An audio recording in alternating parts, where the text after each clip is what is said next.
You are now listening to another episode of Listen WTF Podcast. The show is meant for entertainment purposes only and is not suitable for listeners under the age of 18 years old. So grab your best alien friend, your ghost hunting equipment, and get ready for another Listen WTF Haunted Series podcast.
Alright, welcome everybody.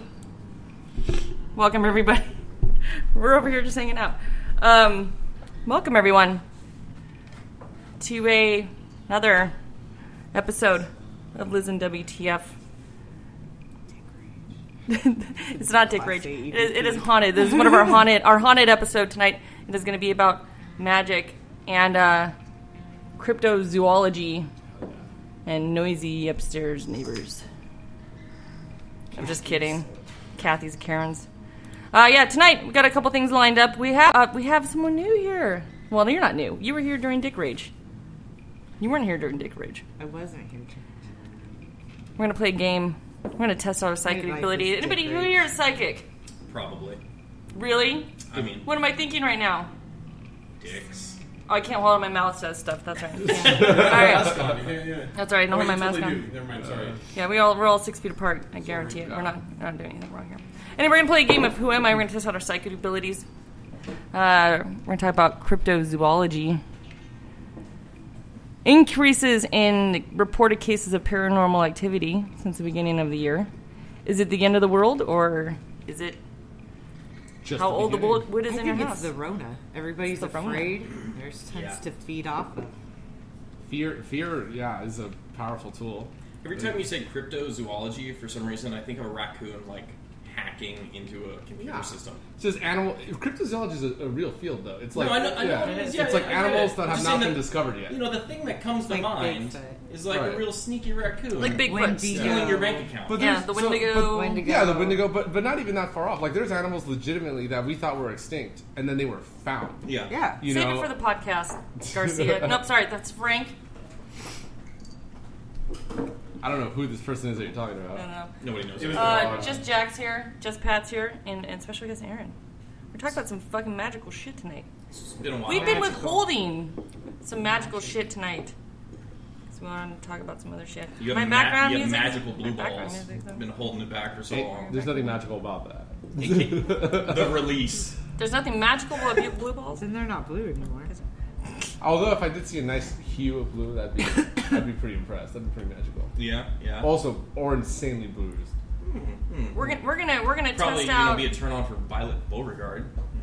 We're gonna test out everybody's ability to read the weather and air quality report. Yes. Yeah, this is gonna be a new one. So you never know. You might. My end up allergies being- have been acting up like 100%. crazy lately due to the weather. Like I can't help it. You're going to actually. And that's what we have pretty much now. Have some That's fun. funny, mine too. Oh, you guys are all gay. Hi. Oh my god. Except for you, Erin. You're not gay. All right, so on with the show. So everyone, hi, welcome. We're gonna read some tarot tonight too. I forgot about that. Got my tarot cards out. Just shift them over, then don't want to risk touching Don't them. touch mine. I love my tarot deck, my tarot I card deck. definitely want a reading. I've never had a reading. Never had a reading. I They're haven't good. had one I love just them. I love the one. art on them. It's So, like my yeah. favorite thing. No, Godmother. Anyway? I've had the palms read or whatever, but I don't know if Yeah, it's that similar. is just Yeah, total Gil? hocus pocus. Hey, what? It's just bupkis. I but- do. Exactly. Yeah. What do you think about that palm reading? Is that total hocus pocus bullshit, or is there like some legitimacy to it? You should ask Erin. Yes. Erin has way more information on this topic than I do. So I understand that the lines on the hand, they all have their own meaning, and depending on the length or thickness, it'll be It like means- how strong That's that what I trend know is. one like, meaning- that, like in certain Yeah, lines yeah. cross, it can mean certain things, but I think it's just like, like somebody's tool to do reading any other way. So Okay. I don't know that much about palm. I remember. I don't know. I have a Yeah, Harry I Potter certainly scar do. on mine, so Yeah. maybe that I means burned it's my a- hands a lot. Were you trying when to I was like little carve your own kids. future? I almost had to get skin grafts on my hands because I burned them on a barbecue when I was really, really little, like a year old. Yeah, Mike. He saw Jack here saw an episode of Men in Black, And I wanted to burn my fingerprints off so that I could be MIB. It's like, I remember That's not how it went down, but- I remember my sister. My sister. got Men her in Black hand came read. out when they were children. we still are. I wasn't that young. Is Matlock on? How old are you now? Golden Girls. I remember my I sister. love the I love Golden her. Girls. What? She did. It's a Murder She Wrote. Just Pat had to chime in there. Yep.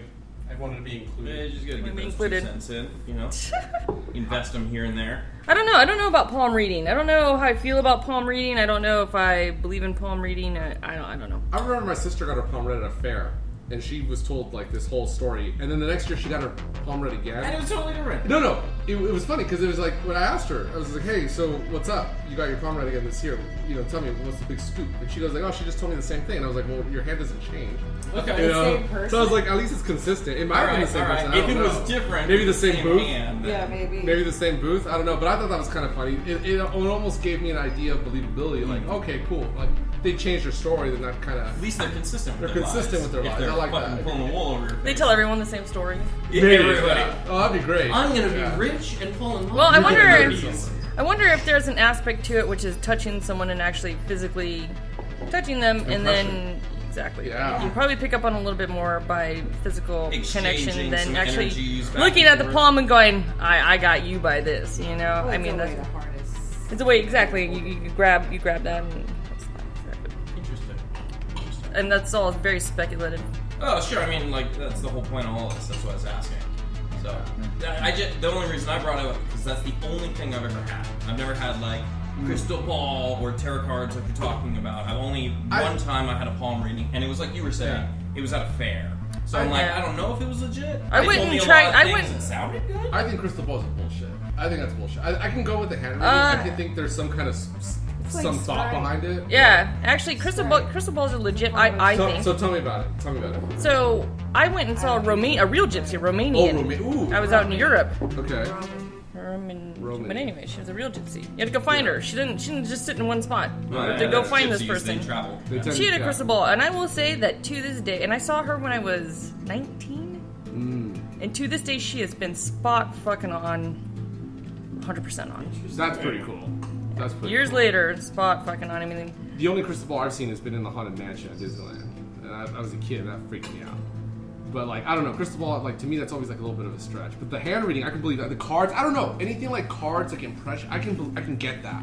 Crystal But it's weird. Like, crystal ball just seems... stones have different Stones, elements, okay. So depends on what tradition you follow and stuff, but they'll have different properties or qualities that promote, or I guess it's like Scoot closer to the microphone. but like a crystal ball would be like scrying, so you're like looking, staring into it, trying to peek through to something else. It's not like reading a palm where you would tell your future. Like the Disney version is not. The Disney version is not. But crystal balls are not supposed. the real Crystal thing. balls are supposed There's to be a legit. lot of things though. Like there's probably a lot. I've seen a lot People of get it ancient, wrong, right? ancient more things. wrong, I think. Like I'm from Northern California, and there's a lot of Indian tribes and stuff, and we've got some museums and stuff, and they've got a lot of artifacts up there. And there was some portions that would use, throwing stones and fangs and teeth and claws and bones and different things like that, or the way that they would break would say certain things about what they were trying to, figure out about the future, or questions they're trying to answer. And that kind of stuff is universal in in lots of cultures, just different ways, like reading tea leaves, runes, trying to do the Nordic same tradition thing over and over and seeing Celtic how the little runes. variation. Is that shamanism? Is that what that is? Shamanism is not a religion. It's not a magical practice. It is the word shaman is an ancient Siberian term meaning see in the dark. See in the dark. Okay. So, but it is something that is found in all cultures. There's four common universal traits of shamanism where the shaman can enter a trance, right? Due to drums or rattles, kind of monotonous Psilocybin noise. mushrooms, maybe. That's Terrence McKenna, Google him. Right, Yes. yep, absolutely. Yep. The seers in ancient Greece, the gases that came out of the mountains. Yes, they, Delphi. Yes. Believe in everything as a consciousness. Yep. Right. If it exists in this world, it's reflected and responded to by its spirit consciousness in another world, like kind of the tree of life. Different levels. Everything as consciousness. That they can enter those worlds through the trance. Different shamans have different talents, but and the self-respecting shaman never calls himself a shaman. No one. So you don't bestow yourself that title. That's just damn rude, huh? It's arrogant. Arrogant. How dare you? You're not. You don't decide to be. You can practice. Anyone can practice shamanism. We're all human. All these abilities are things we drowned out with C-SPAN and fucking bullshit. Yeah. Facebook, whatever. But it is believed in most cultures with shamanism that the spirits choose you. The spirits are your teacher. So if you are an arrogant fuck and call yourself a shaman, it is a really good way to have that.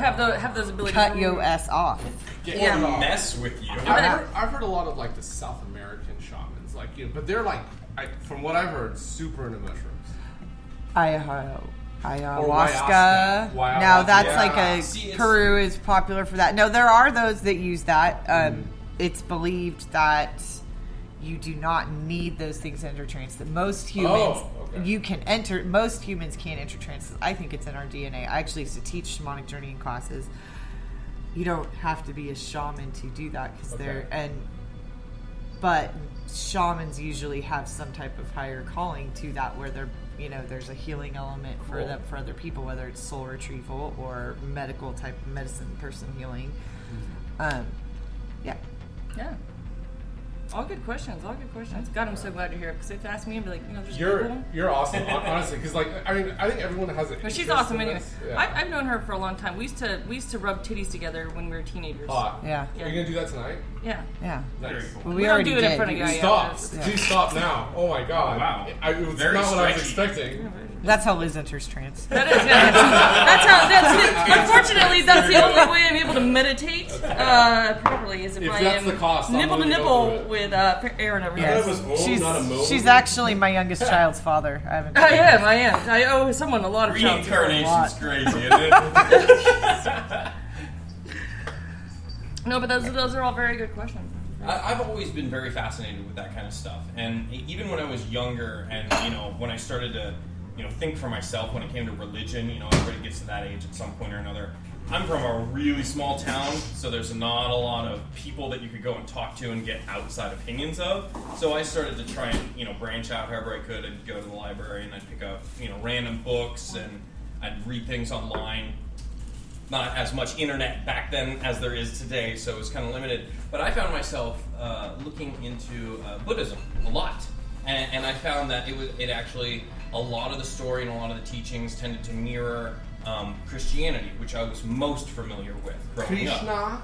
And then I started to see how that was kind of similar to Judaism, was also kind of similar to all of the other religions. Like, really, at their core, what I started to see, without being able to put in so many words at a young age, was that it's all just poetry, and it's all people that understand something, and they're trying to explain it to somebody who doesn't understand it, or possibly couldn't even understand it the way that they do.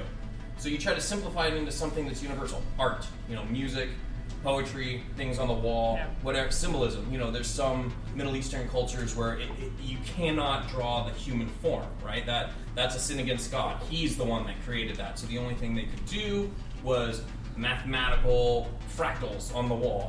Well, I'm fucked. All I do is draw and paint naked humans. I mean, for thousands of years, that's what we did. Right? Put your hands on the caves of Spain and France. Titties. I love titties. Titties are good. No, you don't see that. Like, I know Pompeii had titties on the wall, but you don't really see that like in the cave drawings. Like, I would draw tits all the time. I'm gonna start drawing micro penises and putting them around the house, and my parents come over and they'll be like, "What is that?" Like, it is a modern micro penis. Those are artifacts. Oh, nice. Yeah. Statue of David. Have your signature in the But bottom corner. a new one. Yeah, it's more of the statue of Stephen now. The statue of Gary, the neighbor. I thought you meant the snail. Yeah, very good. There have been an increase of reported paranormal cases. I guess paranormal investigators are busy nowadays. They're busy doing a lot of investigations. People have been calling into the homes. I didn't really know about that until today. I went to go look up. I'm like, I feel like there's a lot of noise in the air. I feel like a lot of noise is in the air. There's a lot of tension, so that energy probably. And I was asking someone, I was like, is it just me, or is anybody feeling like a lot of atmospheric, an abundance of energy, like a lot of noise? I think you can cut it with a knife. People are tense. It's pretty thick. So I went to go look it up, and there are. So come to find out, there are a lot of. There's an increase in paranormal cases being reported, and apparently paranormal investigations are high in demand right now. A lot of it has to do with people being at home and their house being haunted, things that go. Starting to notice the ghost that's always been there. Mm-hmm. So, they're working on their house. Finally, I've been trying for years. So Erin, I gotta ask you, because I've seen taps in the TV shows, but if you're legitimately trying to hire someone that's not a complete quack, what do you look for in a paranormal investigator? Well, the group I was in, someone from that show ended up being on there. Actually, Amy Bruni was in the group I was in. Ghost Hunters. I didn't know her super well, but we did investigate together. Is it really like that? Is that a typical investigation? We did sensitives too. Yeah. We used them as a tool, so we weren't the show exactly. I've been on a few of these with Erin. I've been on 3 of them. We didn't charge. We were a nonprofit. Yeah. Just for the fun of it. Yeah, if somebody legitimately needs help, I don't feel right charging them. I'll try to ask them to pay it forward somehow. But no, come closer. Don't scoot away from the mic. Closer to the mic. Closer. You speak like an angel. Can't help it. You're not a loud, obnoxious male or Liz. No. Or Liz. Arguably the same thing. I have a femme I saved that for camping. I have a beautiful little itty bitty femme penis. Your feminine penis is beautiful. You have ladywood. Flowering. Stop it! Now you're gonna turn it into something that makes me sick. Don't ever refer to it as a vagina as face flowering. is what I go for every single God, time. so gross. I'm not even offended by the vagina being referred to as flowering. I'm thinking of your femme penis flowering now because he said that. Does the foreskin open up on its own? Is that what it is? It's like that disgusting smelling flower that hatches every 5 years and smells like corpses. First of all, I don't know what kind of femme penises you have sex with, but mine doesn't smell bad. Okay, anyway, answer the question. I'm so sorry. What was the question? So what do you look for in a good investigator? If you really have a problem in your house, I don't want to put labels on it, but who are you gonna call? Yeah, exactly. There's a Ghostbusters mobile running around town. For real. And a Scooby-Doo. If you show up with the Scooby-Doo, one of them is a group, I think from Fresno area or Modesto, and there's one guy on there.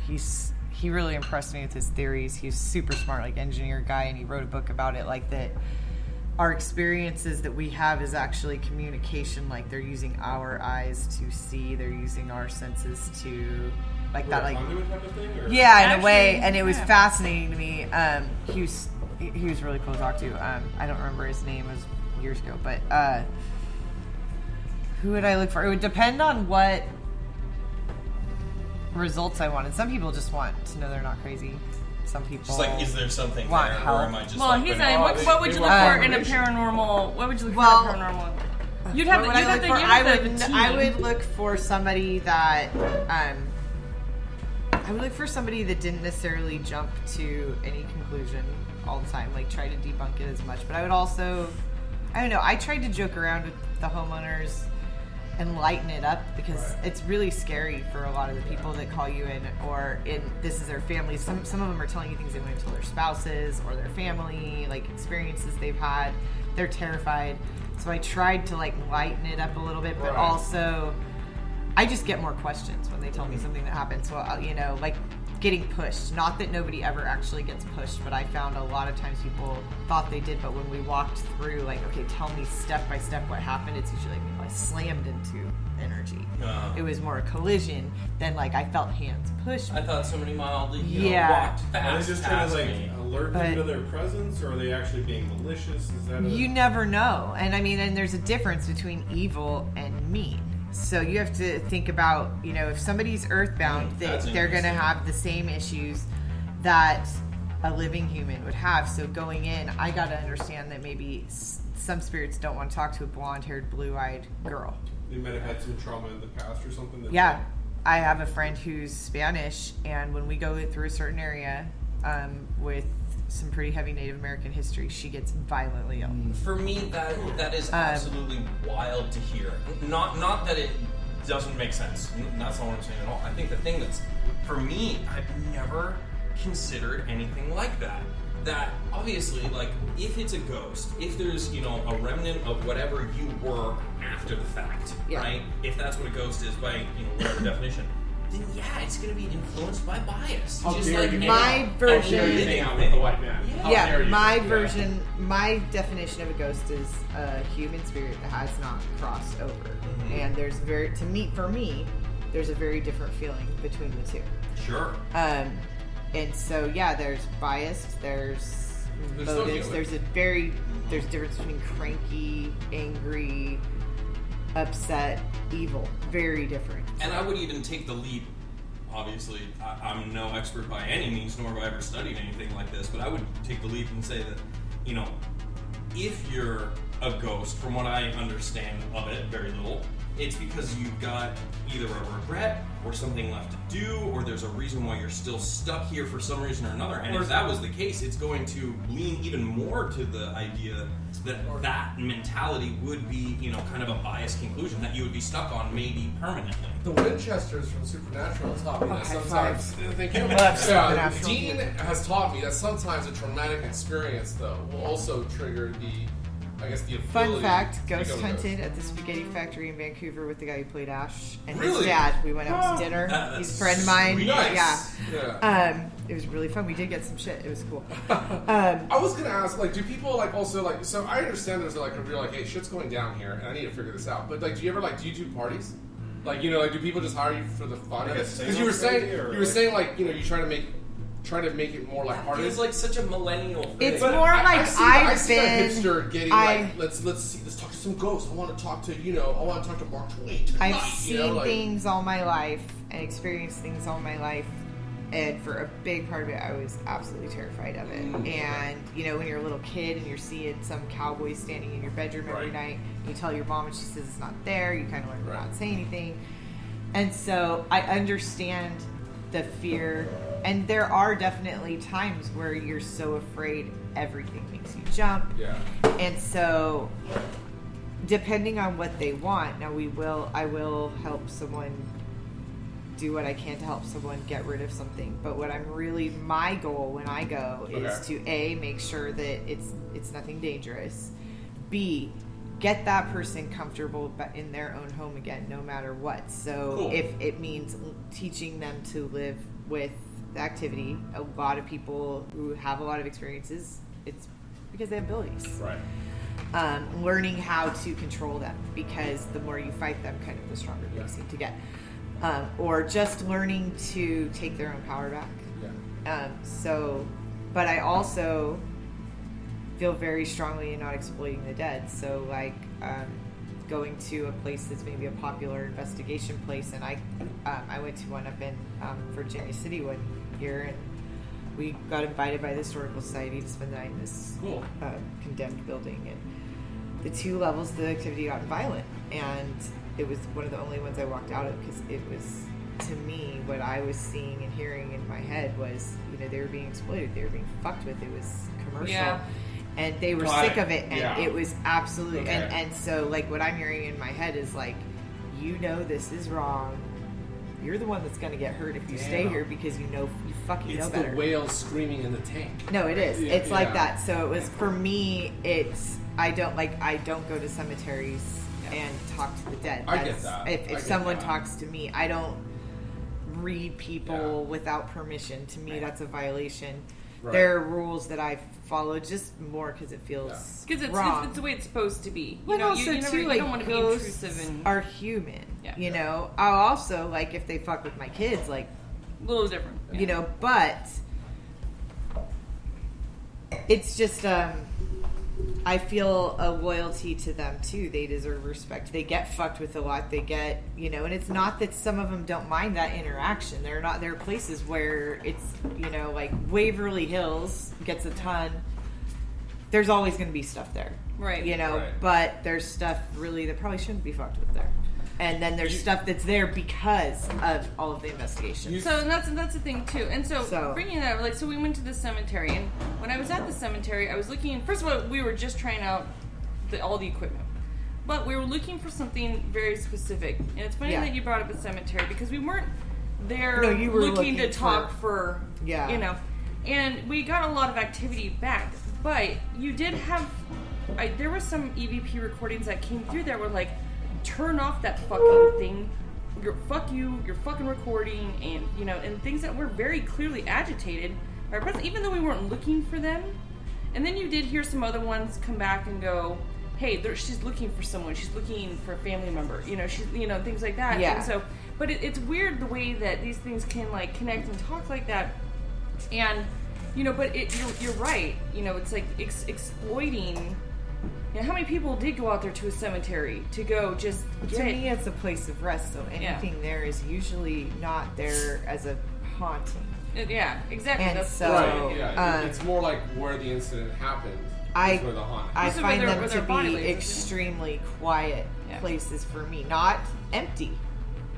But you're not going to get what you want out of there. Yeah, I mean, they're just not there to say not there to entertain. It's not that it doesn't happen, but it's like if they're there, it's a different thing than say some like completely aware, present in this world spirit fucking around in a house, moving shit, throwing stuff. Right. It's a very different dynamic. I think I would entertain. I love entertaining now. I would entertain. Yeah, I absolutely would give them the chance. But it was weird. The feedback that we got when we were there. I mean, it was weird. It was you heard a couple things. You heard, because I couldn't find what I was looking for, and there was clearly a few of them going, no, behind you, go turn around, and you had someone that picked up that it was being recorded, and they're like, turn that off, like don't things.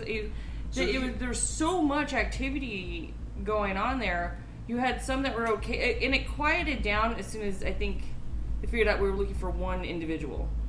Not sitting there going, "Hey, we're in a creepy cemetery. Let's everybody wake up and come talk to us." Like that's not what we were doing. Millennials are going to ruin that, because like in the future when millennials are dead, they're going to go in and everyone's going to be like, we're raising all these freaking internet stars and YouTubers. They're all going to want like, oh no, I got more likes than you did. They're going to tell everybody how it goes. Ghosts of the Future are going to be weird, man. Well, I mean, and that's also assuming that everything out there is also a human spirit. So.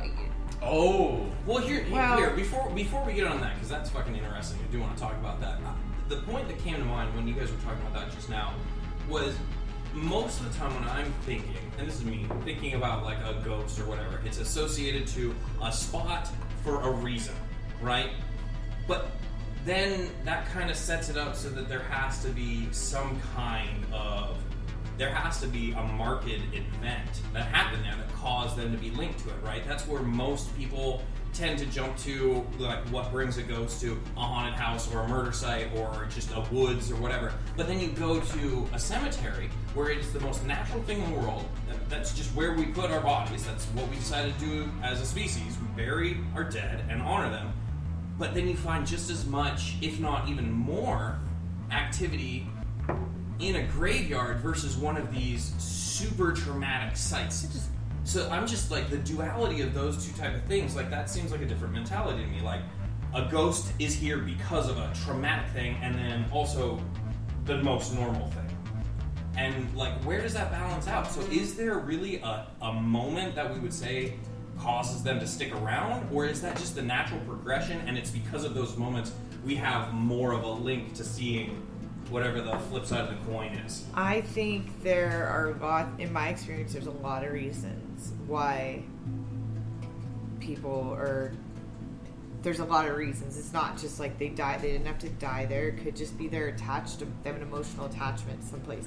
Not all earthbounds are stuck in one place. They move along. Okay.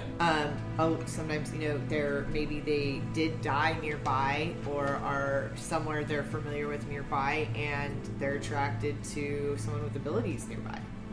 Some person that's wide open. It's like a beacon. Yeah. One of the ones that I feel like, or I always hear on my EVPs, always talks about my hair and how long my hair is. We always but the two times I've been pregnant with my kids, my house goes apeshit.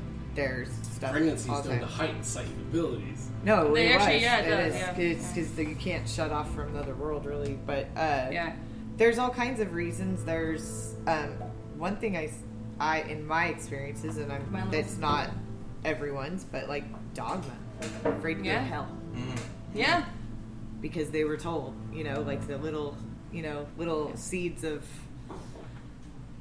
Interesting. Actually, you're 100% correct. I saw that a lot in my experiences, and then other times it's just maybe they get lost, they don't know, they're confused. Cross. So confusion was another thing I picked up heavily on the EVPs. Did you listen to the show? And there is an orientation period to even when they cross over. There's kind of an adjustment period where they're on a different plane. They're in a different form. From again. No, not claiming to be any kind of an expert here, but from what I understand of it, there needs to be some kind of an acceptance. And that acceptance is just that. You don't know that what area you're moving to, which could lead to what you were saying. They're afraid to move on because it might be a bad moving on.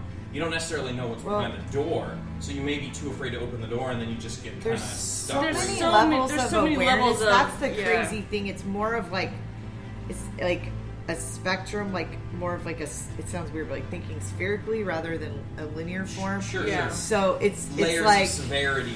Like as much as you can think of, there's probably as many possibilities. Like there's different awarenesses. Some are not aware at all of the living, even though they may be completely interacting with them just by like remodeling a house. Oh, sure, or the ghost ships or whatever they're that sail physical, past you, and they're like, "What's up?" Or there's residual hauntings, which are no intelligence. It's just energy playing back. Energy. It's just energy that's charged an area, like an area maybe that has a lot of granite or sandstone or water, or just something highly emotional happened. Mm-hmm. There's all kinds of levels, and we're not sure, how aware all of them are. There are ones that definitely seem to be fully conscious, and then there's the whole gamut. So there's ones that seem to be locked in a death state where they're just literally reliving the last few moments of their death. Mm-hmm. Horrible way to be. For instance, so there through every EVP there are at least two consistent ones that you hear every single time, and they seem to be very aware of who I am, and two is consistent. And then there's a female voice that comes on. This female voice is always like, help me. Help me. And they bully her. They're bullies. They make fun of her. And they, and they were like, I'll help you. And she's like, you'll help me? And they're like, yeah, we'll help you. And she's like, and they're like, no, we won't. And they fuck with her. And she makes it like, Charlie and then or they're like, all fucking with you. Or they're all fucking with me. And this is me not asking questions. This is me turning it on and just listening to see what's going on. And and then she starts crying, and they're like, oh, she's crying like this again. And it's very in a weird way, I can kind of relate to that though. Like if I was just being a fly on the wall, and no matter what it was I did, no matter what it was I saw somebody do, like I was just watching. Your life is a fucking movie, right? And I had no way of changing what the script was. Yeah. Do you not stare at the TV and scream at the idiots when they shouldn't open the door, or tell them like, don't go in there, don't make that call. Don't get drunk, like you won't go to work. Wouldn't that be in essence like what they're experiencing to a certain degree? Like they're screaming at you to stop being so dumb. I've seen this movie 1,000 times. Exactly. Don't invade Russia in the winter. Well, and I think that's sometimes for me, the experience is instead of trying to equate it with anything or explain it, like the less you, and it's hard to do. It took me a long time to even like think about it, but just stepping back and watching, you might notice way more because it's very human of us to want to label or attach a story or all this. And the less I try to do that, it seems like the more I find out. But then the more questions I have too. And then the more, I sit there and I just listen back to them. And I don't like sit there and go, you bully. But I'm sitting listening to this shit and I'm like, that is not very nice. But it kind of comical. But it's very sad at the same time. And you're right. So there's a lot of what I've been getting a lot of is a lot of things coming through going, help me cross over. And I'm like, I don't know if you're even A, talking to me, or B, I wouldn't even know how to begin doing that. So just tell them to look for other people. And that's pretty much, I just don't say anything. Because I feel like the more I try to go look for it, and they're like, hey, you can fucking hear me? Well, I mean, seriously, again, stand in their shoes. If you talk to 10 million people because you've been dead for who knows how long, and then finally somebody's like, was that the wind? You'd get so fucking excited. You'd be like, no way. The way I explained it to someone recently, hear me? My niece was having issues. The way I explained it to my niece, I go, imagine standing in the middle of a crowded place and screaming, and you're screaming for help and no one can hear you, and all of a sudden someone looks out a window and goes, hey, do you need help? Yeah. Of course you're going, and they're gonna, and so I go, you're gonna shake the walls. I go, and you're the best way for you to avoid that, because she was having issues, with entities. I go, the best way is to just ignore them, and ignore them until they go away. And that raises She's like 10. And that raises the question for me, like, do we condition ourselves to, like, ignore these things? Like, yes. It's obvious we do. I condition her. We're taught a lot of times. Absolutely. Like, we're not to know, you're 3 years old. Oh, there's no ghosts. There's you must be perfect if you hear a voice. Why is the cat meowing in that corner? No, I mean, that led into a conversation of, hey, this is a very natural part of our world. Mm-hmm. If something is able to get your attention, first of all, that's really neat. But know that they're not there to scare. They might not be there to scare you. They might be there because they know that you've been able to get, they've been able to get your attention. Right. And that's going to attract other things. I go, if it's scaring you though, you can tell to go away, to do whatever. But just don't pretend. Please don't talk to things you can't see. Don't talk to strangers. Please don't talk to strangers. I go, but and everything's been better recently. But I think it was definitely one of the most important things to do is to go, hey, that is never going to go away. This is a part of the world we live in, and whether we fully understand it or not is one thing, but it is there and it is it is real, and so it's nothing to be afraid of. It's just something you have to educate yourself on. I think we've lost that, especially now in today's world. Absolutely. Yeah, we have like iPhones and shit. Like, I'm getting this message from space. Oh, like, bro, what the hell is that? It's probably Alexa. It's the desire for our needs to be fulfilled, and the faster you can do that, the more the reward cycle feeds back on itself. We are now in a society of instantaneous gratification. I press buttons on a thing, and then I have food show up at my door. You press buttons, I press a glass screen. Right. Yeah, that's right next to me. Yeah, so like how do you hunt more efficiently? You have the food come to you. Oh, more efficient than that? Have it already dead, delivered to you. More efficient than that? It's already a meal brought directly to you. How is that not the epitome of like just the evolutionary scale, right? We keep following that because it's Wally was right. It is. No, it's what we're ingrained to do. We want to follow the easy path with the most positive feedback to our baser functions, regardless of what other detriment that causes to ourselves. And that is why every single spirituality, like whatever religion you want to subscribe to, teaches in some way or another mindfulness. you have to be aware of yourself and your surroundings as much as possible. Because as soon as you're able to do that effectively and actively, you break that cycle of the animalistic instinct of an instantaneous feedback. I'm going to say it. Dr. Jordan Peterson talks about this. He talks about that. That's how he equates the Adam and Eve story, though. It's just like the first woman made the first man conscientious. And of course, Oh, we can go down this rabbit hole all day. We won't. But anyway, we can go down religion. He makes the same kind of sure. But I'll spare you guys that. You guys can listen to Joe Rogan for that. But I think that ties in exactly to what we were talking about just a minute ago.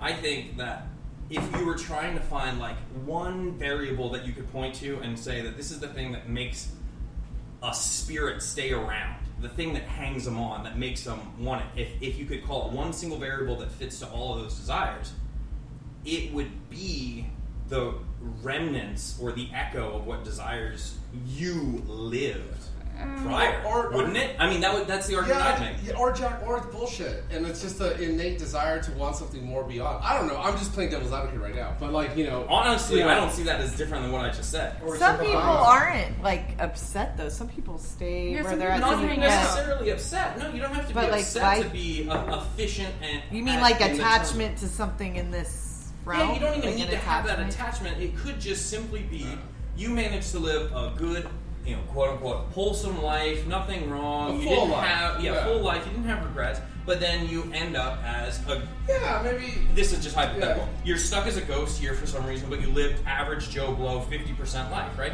And that guy's gonna sit there and be like, what? Okay, why am I still here? Is there something else?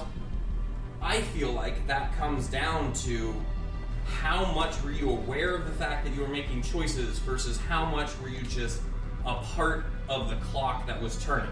And if you're just a part of the clock, or the more you swing towards that side, the more likely you are to just still be around even after you've gone. I have my theories on what, after doing this whole thing with EVPs and going through them and things like that, and listening to them talk, and actually not there to ask them a lot of questions at all, but literally just to listen to them talk and see, kind of watch the way that things interact.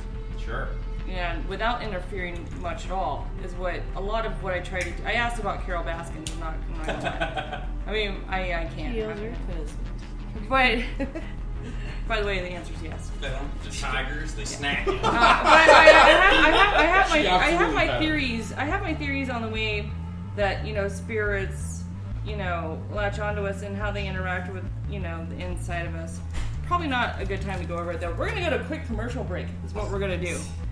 So we're gonna do that, and then we'll see you guys back really soon.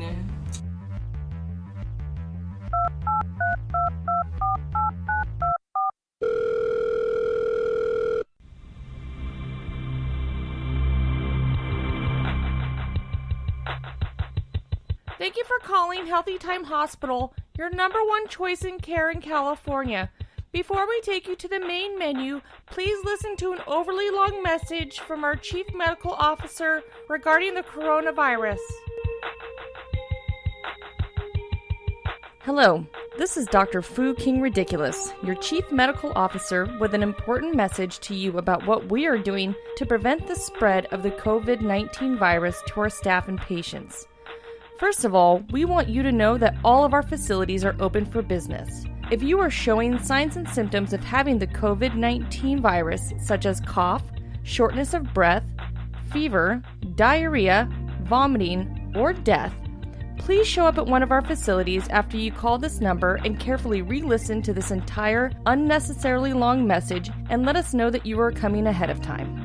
If you are calling to get your prescription refilled, please note that we are not accepting refill requests over the phone at this time, and you will need to arrive at one of our facilities along with everyone else rushing to our care facility to get your prescription refilled, as we simply have no interest in handling your problems over the phone. And let's be honest, you needing your prescription refilled is your problem, not ours. We are taking extreme precautions to ensure the safety of the community by implementing the following procedures at our facility. 1. Our staff must wash their hands, then wear the same pair of gloves all day. They will not be allowed to take off their gloves no matter what. 2. Rooms must be cleaned every night once everyone leaves with the spit of a homeless man and some tissues. 3. We will absolutely reuse all equipment meant for taking patient vitals without cleaning it. The virus doesn't have a pulse, and so we will absolutely hate a blood pressure sleeve, we promise. And 4, we've strategically placed chairs in the waiting room approximately 3 feet away from each other, and you should absolutely sit in those chairs if you are brave and not a COVID-19 fearing pussy. Thank you for choosing Healthy Time Hospital as your #1 choice in overpriced healthcare in California. We wish you health through the COVID-19 pandemic, and also please go fuck yourself, you human pieces of garbage.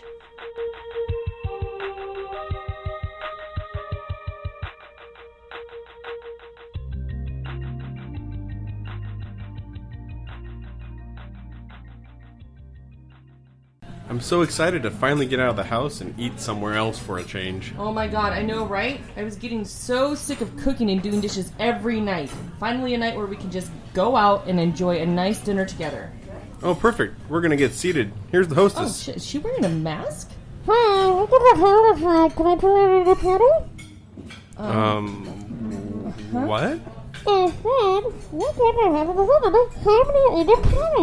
Did you just ask how many we have in our party? Yes, sir. How many are in your party?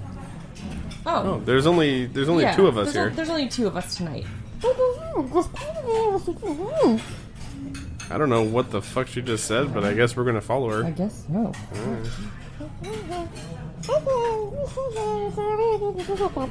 Ma'am, I can't hear you. Can you come a little bit closer and talk louder? I can't hear you either. I'm sorry, if you must be careful, if a person doesn't say sentences, I understand at least 6 years in your own time. If you don't, just like you know. What did you say? I can't understand This you. is just what you're ridiculous. saying.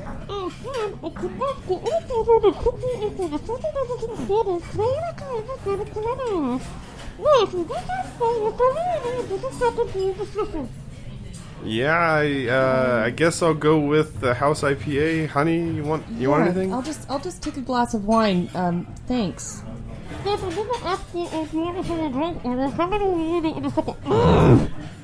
Wow, what was her problem? Jesus Christ. Fuck. She took our drink order, right? I think so. Is that what she said? It shouldn't be too hard to take that order. God, she didn't have to walk away. I couldn't hear anything she said. I thought she said drink order. I really hope she brings the beer and the wine. I better bring my fucking wine. I told her to bring my wine. We might have to just get her one too, just so that she can chill the hell out. This is so... Oh, cool. Here comes our server. Oh, there we go.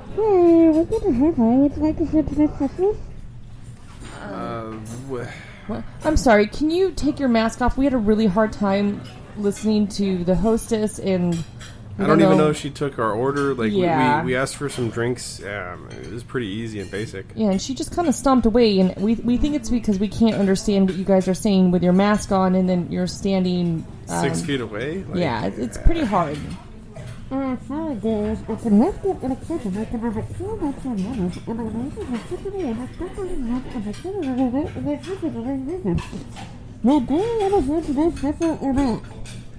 want to hear what the fuck you just said, so I might need you to take off your mask. You can stand 6 feet away from me. I can't understand you, like, at all. I can't understand you at all.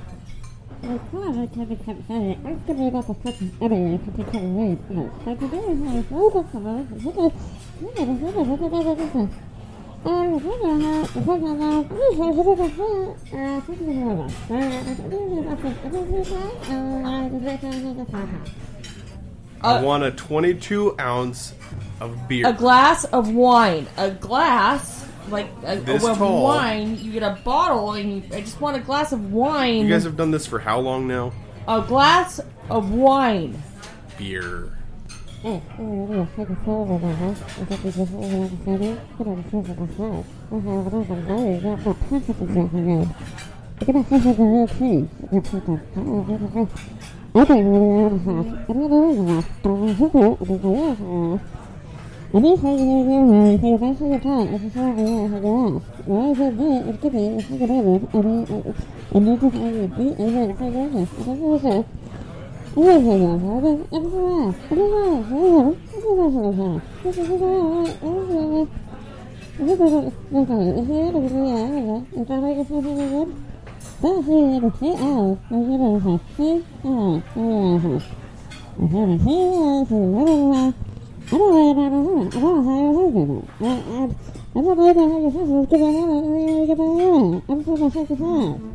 I want a glass beer. of wine. If you could just get me a Whatever glass of house wine. IPA you have, And just please do it. And if you were to remove your mask, we could understand you. But I think you're asking for a drink order. We want a glass of wine, and if you could read us the specials, that would be great. yeah, I mean, we want the special. It's the deal of the day, and a beer.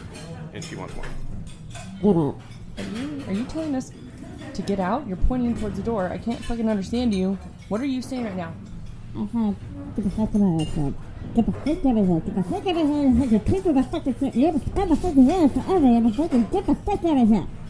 A glass of wine. One large Just beer. One glass of wine. One large beer. How hard is that And you know for what? you to comprehend? Maybe the artichoke, the fried artichokes, if you have them, that would be great. Have Or you been side doing this salad. for a long time? Yeah, I think a side salad is needed right now. A glass of wine. One Thank big you. ass glass of beer, please. Thank you. Oh shit! What? What did we do? She's tiny but angry. All we want to do Sure. is eat. What the hell, ladies? I mean, You'd think that they would want hands off clients. me. What? Get your fucking hand! Don't touch me again! She Don't touch literally me again. just kicked Oh my butt God, out of I'm never here. coming back ever again. You're gonna give a bad Yelp review. Ah.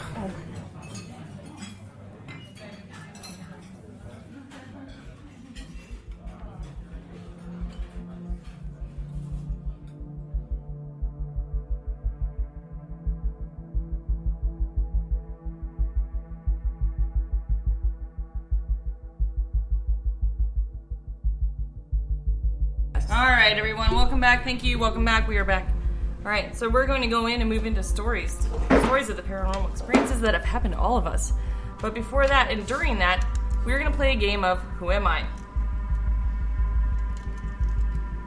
So everyone has a name on their forehead, and you don't know who you are. So between stories, we're going to ask each other questions, and hopefully you can guess who you are. This is to test out how psychic you are. Oh. Yeah. Clearly, you are not going to be that psychic if you don't get yours right. Alright, so before that, we'll go through a round of questions here first. So, or Erin, you start. With what? Oh shit, hold on. questions of who I am am I? probably blowing.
on the card, right? Yeah, that's exactly. That's not your Describe yourself. Describe the sticky note person. All right, am I female?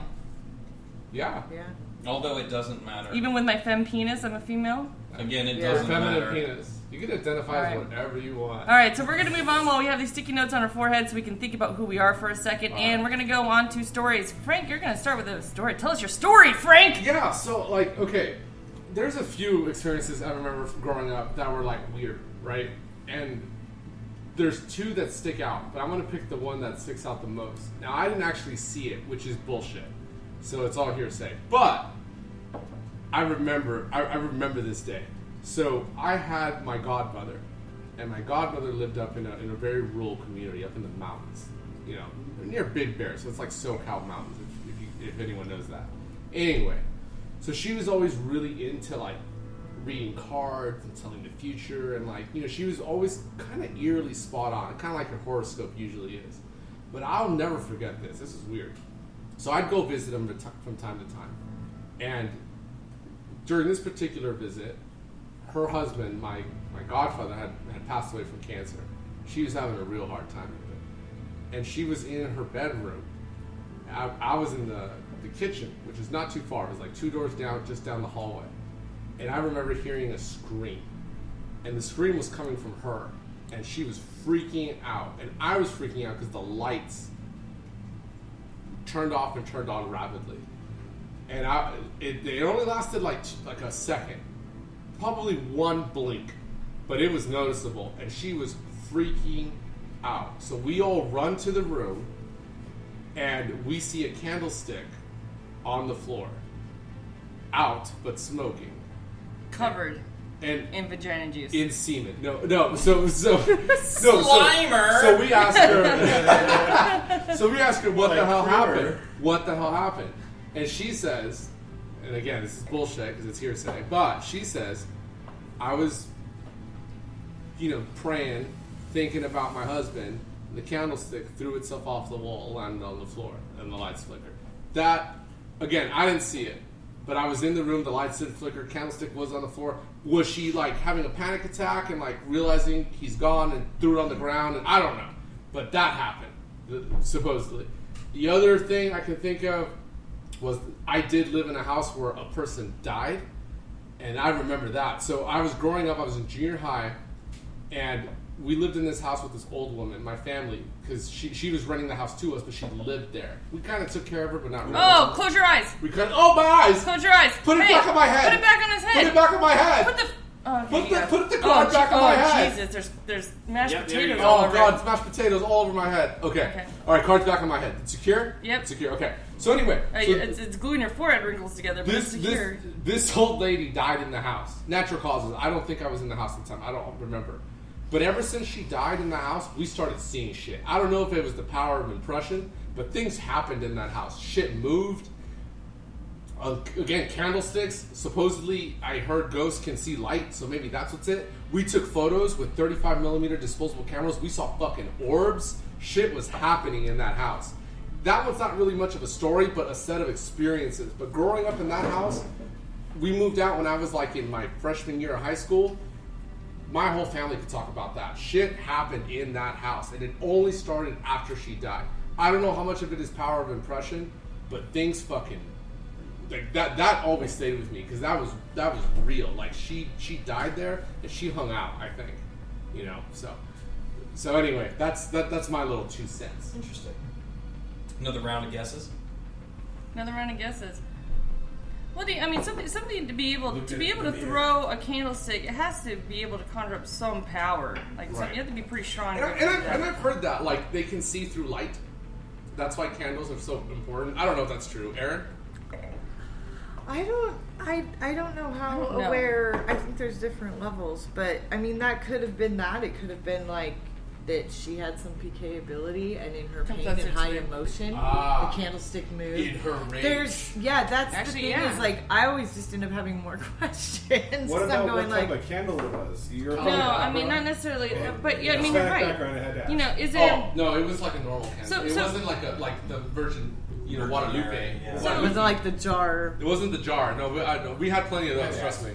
We have plenty of those. So going back to high motion, high energy situations, and so like telekinesis is something anybody allegedly can do, and like the Force. Allegedly, but you have to be able to connect certain. You have to be able to do some things. You have to be very conscious of yourself and how you work.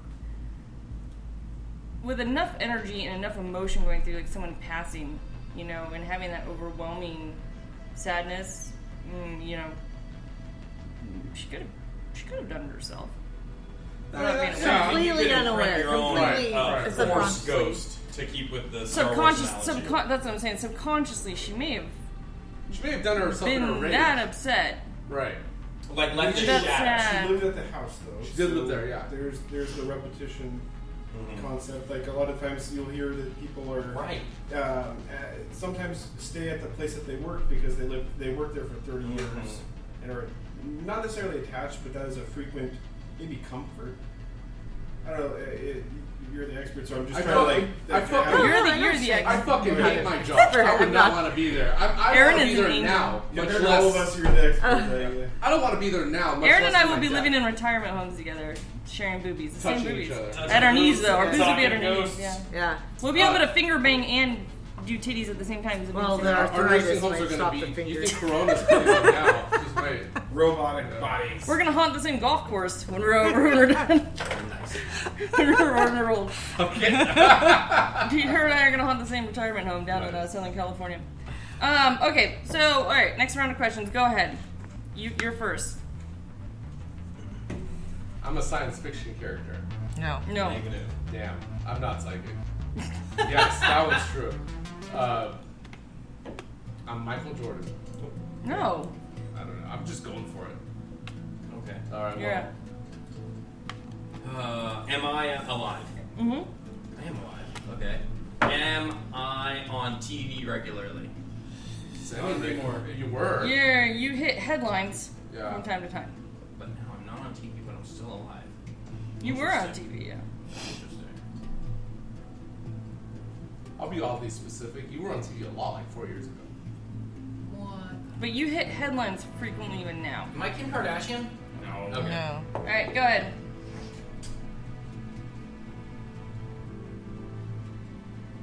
Am I one of the Scooby-Doo characters?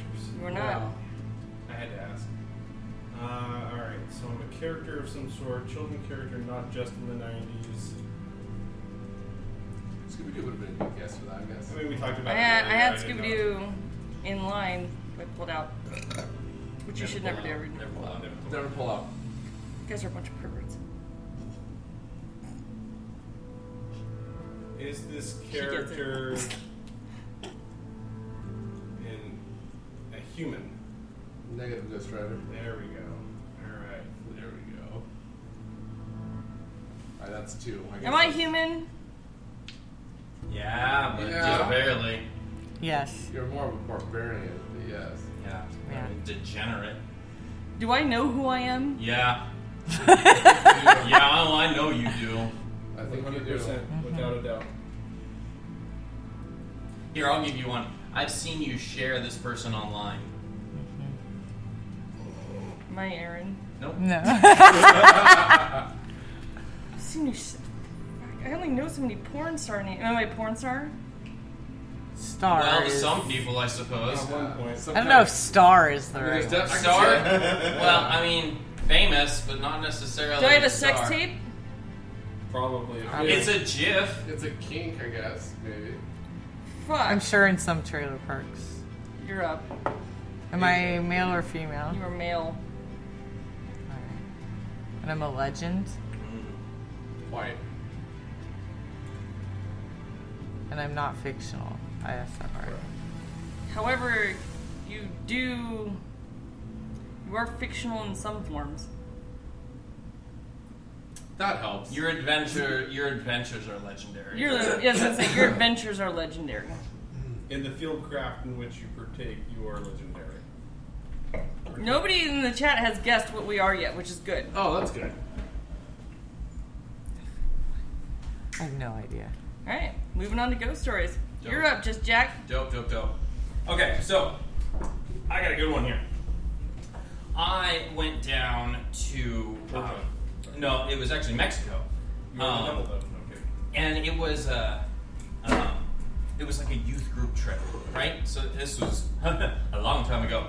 And what we did was we went down and we were trying to, convert people to Christianity, and we'd go out to like the migrant worker camps, and you can go and you can find these things, and it happens all the time. And it just so happened that my church growing up decided to be a part of that. We went on, yada yada.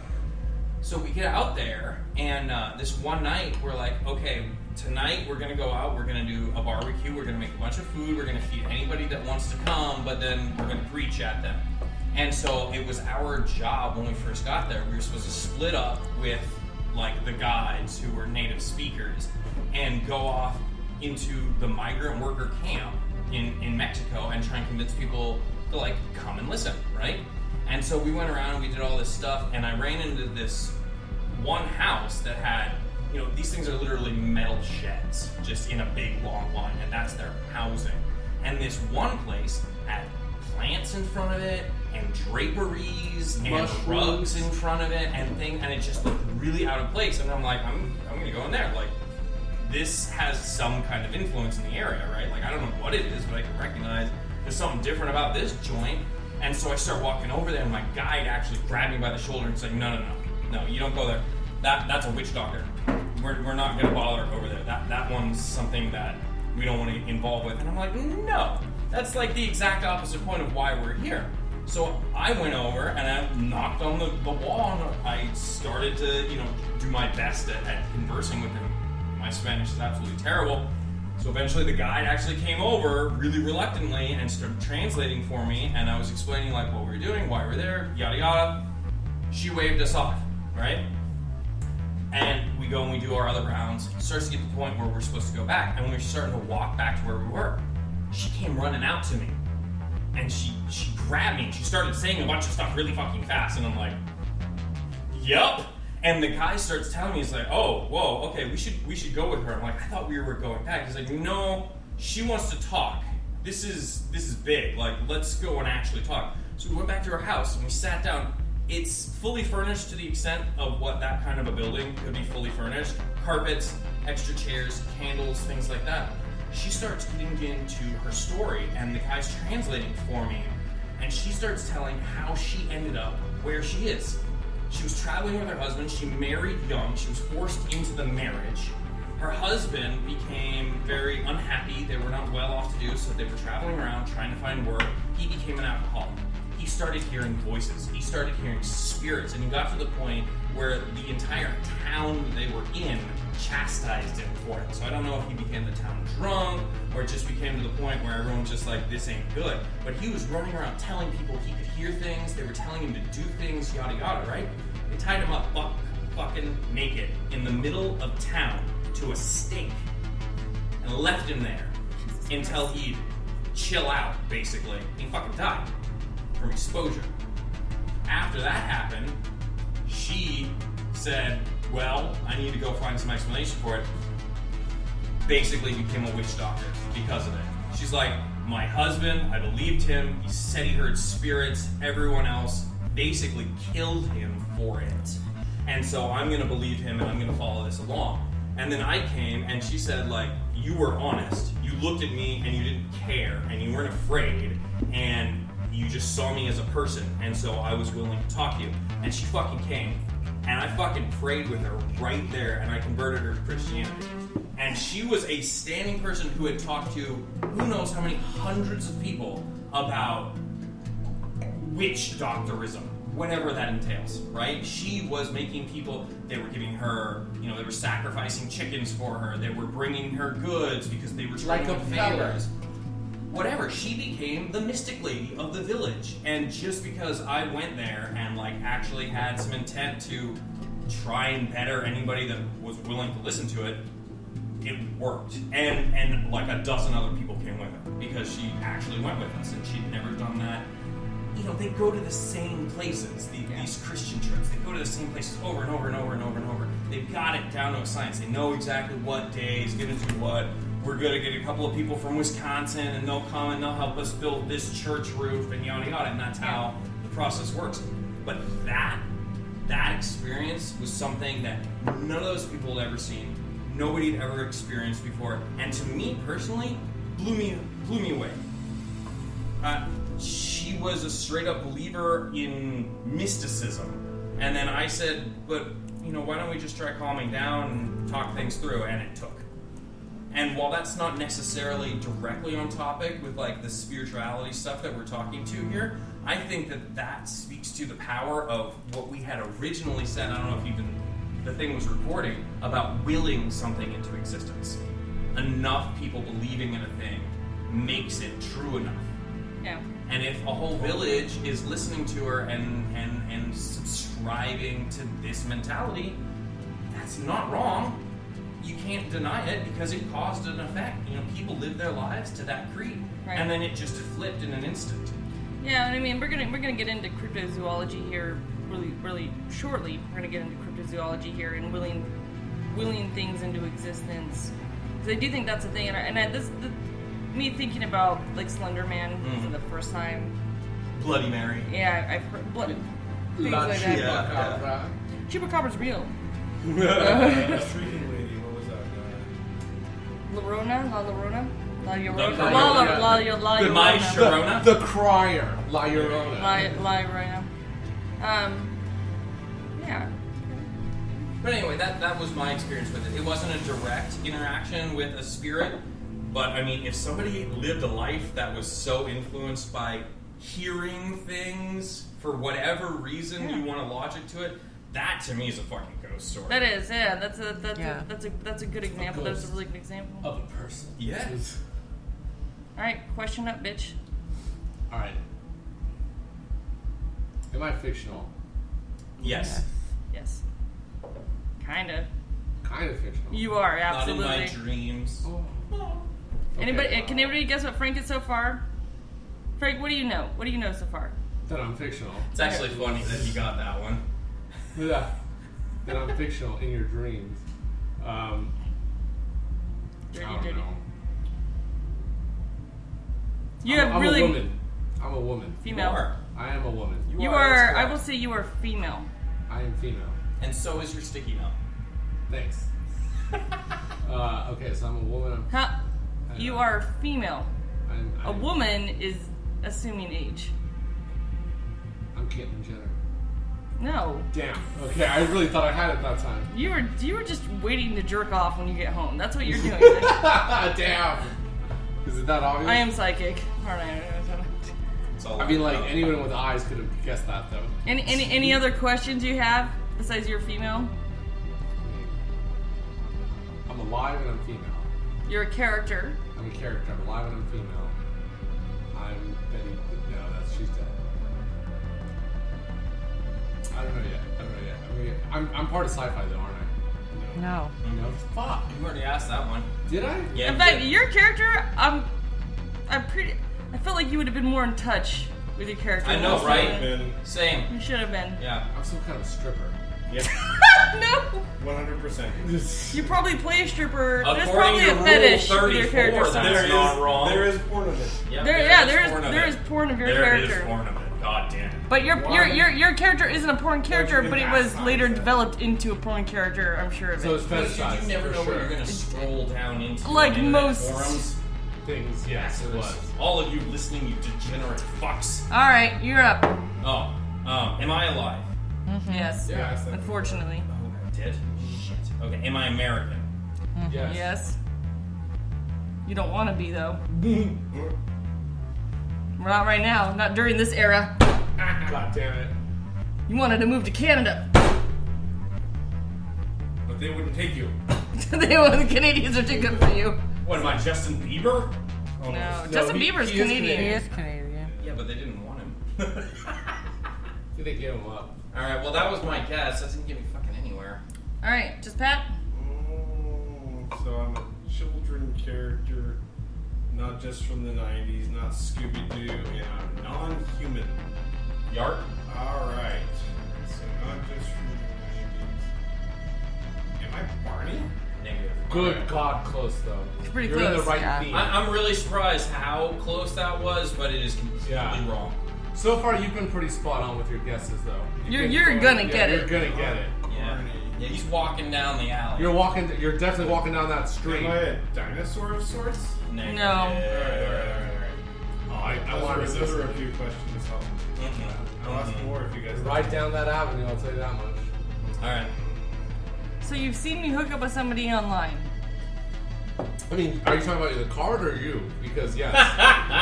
Both. Both. Have you all seen me hook up with somebody online? Hook up? Again. No. Hook up is the wrong word, but we have all seen degenerate pictures. Am I I human? think you guys Yes. are thinking Yeah. of a different one. I asked that I'm already, not. didn't I? And I'm female, Yep. and I've been shared with other people. Oh, yeah. What the fuck? I don't know a lot of people. I don't know. Am I Madonna? No. No. Am I a Kardashian? No. No, Am I they related to wouldn't the even stoop that Kardashians? low. You do have a big ass and a sex tape, but no. Am I that fucking stupid blonde bitch, the Hilton bitch? Oh, that's funny. No. No. No. She doesn't have a big ass. She's a rail. Yeah. Wow, I know everything you guys watch. No. And she has a big ass, I don't know. It's front and center. Huge. I don't know. and it's a real. It's not a character. It's It a is human. unfortunately a real human picture. Am I- Or am GIF, I Mama depending June? on what you're looking at. No. You're not. I see why you went there though. Same food group. Oh Ooh, man. is it though? No, it's No. not. It's worse. It's worse than Well, Oh fuck. I hate to slut shame because I really only would do that if like the chick ate my food, but She's really slutty. Okay, Yeah. that's fair. There's Some something, people are just straight. Okay, that's fair. yeah, You're right. but It yeah, it Am is. I like there are really obese? there are descriptions that just make you kind Don't of close your eyes. Close your eyes. There are cringeworthy It fell off where you're just again. kind of It fell on his dick. Is it Roxy? Am I Roxy Someone Ray? grab it. exactly. No. Has anybody ate Fruit Loops out of my I'm not anus? the card, not my dick. I don't know. It's No. possible. That's not the. No. Am I That- Pamela Anderson? No. All right, you're done with questions. Ah, You got fuck like all of you. 7. All right, go. What was my area of expertise? Was it music? Manliness. Acting. Manly acting. And I'm alive. Yep. No. Negative. I think No. he's dead. I'm not alive. Nope. No. You're dead. I think. Long dead. I believe. Long dead. I don't know if he's long dead. You're dead. Do you want to know what your area of Yeah, expertise was while acting? Yeah. Man, what a range. Is it going to be John Holmes? Is that who it is? Like some dead porn star? No. Okay. Cowboy. Oh, John Wayne. John Wayne. I mean, that can't be. I was going to say Okay. Genghis Khan. It's not If Roxy you would've got Rain, Genghis Dennis, Khan, it's that Roxy would've Rain. been great. Genghis I Khan, John have Wayne. a story. All right, so Erin. What a range, though. Genghis Khan and John Wayne played him exactly the same. He was just John Wayne. I can't believe you haven't gotten yours yet. All right, you got a story? I think you have several. I have a lot, but There's a lot of stories. That's what I said. What's thinking. one I was that like, I stands don't. out? Let's- My one the that only. really freaked me out was. You gotta get closer to the mic, Angel voice. to. Come on, Angel. Do you want my chair? Do you No. want my lap? No. You want me to sit on your face while you talk in the microphone? That would make it Do it harder all to week. understand the story. Just to make it. Just to make it better.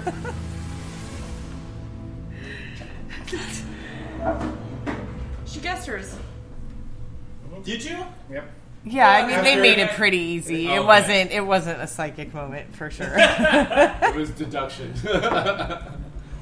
I don't know I have a lot of stories, but the one that keeps standing out was one that just like really did scare me. Was we lived in this house in old Roseville, and it was the type of house like you could open up all the windows. It just felt dark inside. It just didn't feel good. It had a really creepy basement. It was built in I think the 20s, and one night I was actually getting ready to go on an investigation. And some weird stuff had been happening in the house, but that was kind of normal for me. And I was brushing my teeth in the bathroom, and you can see like part of my bedroom from where I was standing in the mirror. You're good. Bueller. And so I'm brushing my teeth, and you can see the doorway. We didn't really have hallways. It was a really old house, so it was like my bedroom was right off the living room, and I'm brushing my teeth, and my kid is in the room next to mine asleep. And I just brushing, and I see a man walk through my bedroom door across my bedroom. And he was probably like, I keep wanting the number 28, so he's probably like 30. Where, you know, just kind of pants and a t-shirt, brown hair. That was all I could really say. But he was so solid. Like, what kind of year frame are we talking about? I would say like any time from the 50s to the 2000s that I was in. Like he was kind of in an outfit. It could have been anything. Previous resident. Could have absolutely been. We lived also right across from the railroad tracks where, like, Southern Pacific. We had a lot of activity in that house, and a lot of times it changed. There wasn't always the same thing. But so I have heard that ghosts will travel rail. They'll travel the same way that, you know, any hobo or any person would. And, like, a lot of the time there's higher activity in rail yards or towns that have the train in old Sacramento, like where they're building those new condos and stuff. But I mean, I've heard stories for years from people who worked there saying like the cars will just move by themselves in the middle of the night. Yeah, crazy shit. Big ass cars. Yeah, it takes a lot. It takes a lot well, to make that happen. Maybe not like move across a yard, but like they'll move. There will be movements, or like something will be, you know. Yeah, it is. But there's also like a lot of metal right there. There's right by the river. There's a lot of different factors. Oh, conductive factors. Yeah, major. And I think about that. I like to geek out on them. But so this guy I was getting ready for an investigation, actually not far from here, right over on How About Arden. Okay. And in an apartment complex over there. This is a really haunted area. It's bad. And so it didn't even occur to me that it wasn't an actual person. He was so solid. And the way I see things when I'm you know, with it was so real looking. It wasn't how I usually see things, and so it was. I thought it was a real person. So I'm like thinking, there's a man in my bedroom. My husband's ex now. Piece of shit. Erin is single and I'm ready getting to divorced mingle, and by not the way, bitter at all. If you want Erin's number, go ahead and for a email good her. time. If you want to call her. Put it in the chat right now. Do not put it. She will. By the way, she'll probably know you're calling, so you know. It doesn't But so I'm thinking, there's my husband's answer's no away ahead of for the time. weekend he's working. My 2-year-old is on the other side of this guy, and I don't see That him. triggers mama bear instincts. It does, and I'm thinking I have to somehow get to the door, and my bed is in between. Like, I can't just cross the room to the door. I'd have to go around and like bump into this guy. So you're like, time to go through it. Yeah, well, I'm thinking it's a real person at this point. thinking it's a real person. It hasn't even occurred to me that it's not a person. It was so real. So I'm like I'm like grabbing like my razor that I shave my legs with. You know, I have nothing in the bathroom. Whatever, yeah. I gotta do something. I will eat someone's fucking face. And then I like work my nerve up Without to get bath out, and salts. I'm really just thinking of my kid. You know, my daughter is on the other side. We're home alone, and I'm like, I'm gonna cut a bitch right now. Like, he's in my house. But like, again, I'm so fired. Worst razor burn. Yeah, shaving your eyebrows right now. And so, yeah, I know. I'm thinking this is the lamest one. Like the toothbrush would do more damage, you know. Like when the rapist becomes the rapey. Like, Yeah. real quick. Yeah. Like, Oh, how the tables have turned. Oh, how the tables of Liz had all the lube, so I couldn't just slip right I've past lost him. so much lube at Erin's house. Yeah, It makes sick. yeah, we had ran out. I couldn't just, I could have just slipped right away. Anyway, so I get up my nerve because I'm thinking, okay, what's gonna happen if like something? I don't know what's gonna happen, but it doesn't occur to me like my dog isn't barking, Yeah. and he was really Yeah. protective. My sense, yeah. I hadn't, and he would have barked if someone had come in the house. You know, it was. It's not a quiet house. Like, you couldn't walk in either of the doors and not be loud as fuck. So I step out, and I'm like, ready to go, and no one's there. Bring it on. Well, and what was weird was I had felt weird, but at the time I was still really afraid of.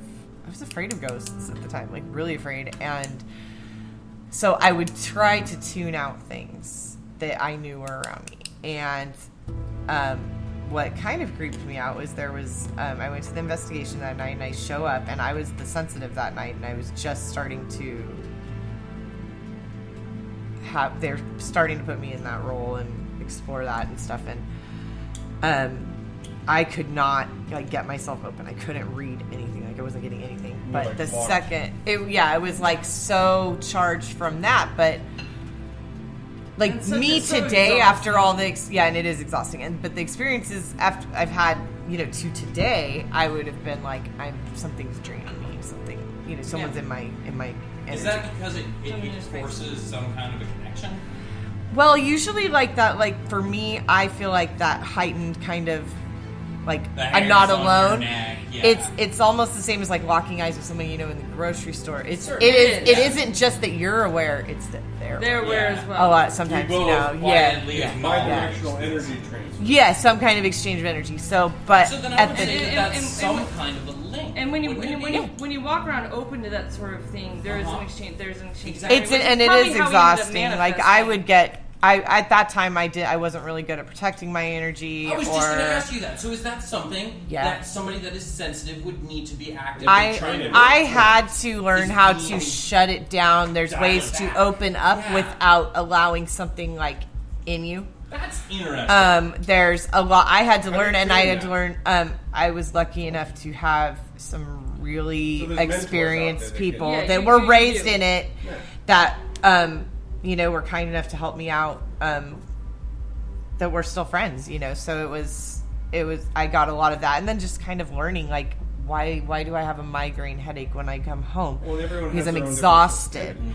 It's also, too, it's like not just the dead, it's the living. Like if you go and you read a house. Here's something that I'd like to ask you. Or you're reading people. Would you consider, they want a full reading. Would you consider yourself to be someone that is sensitive to it?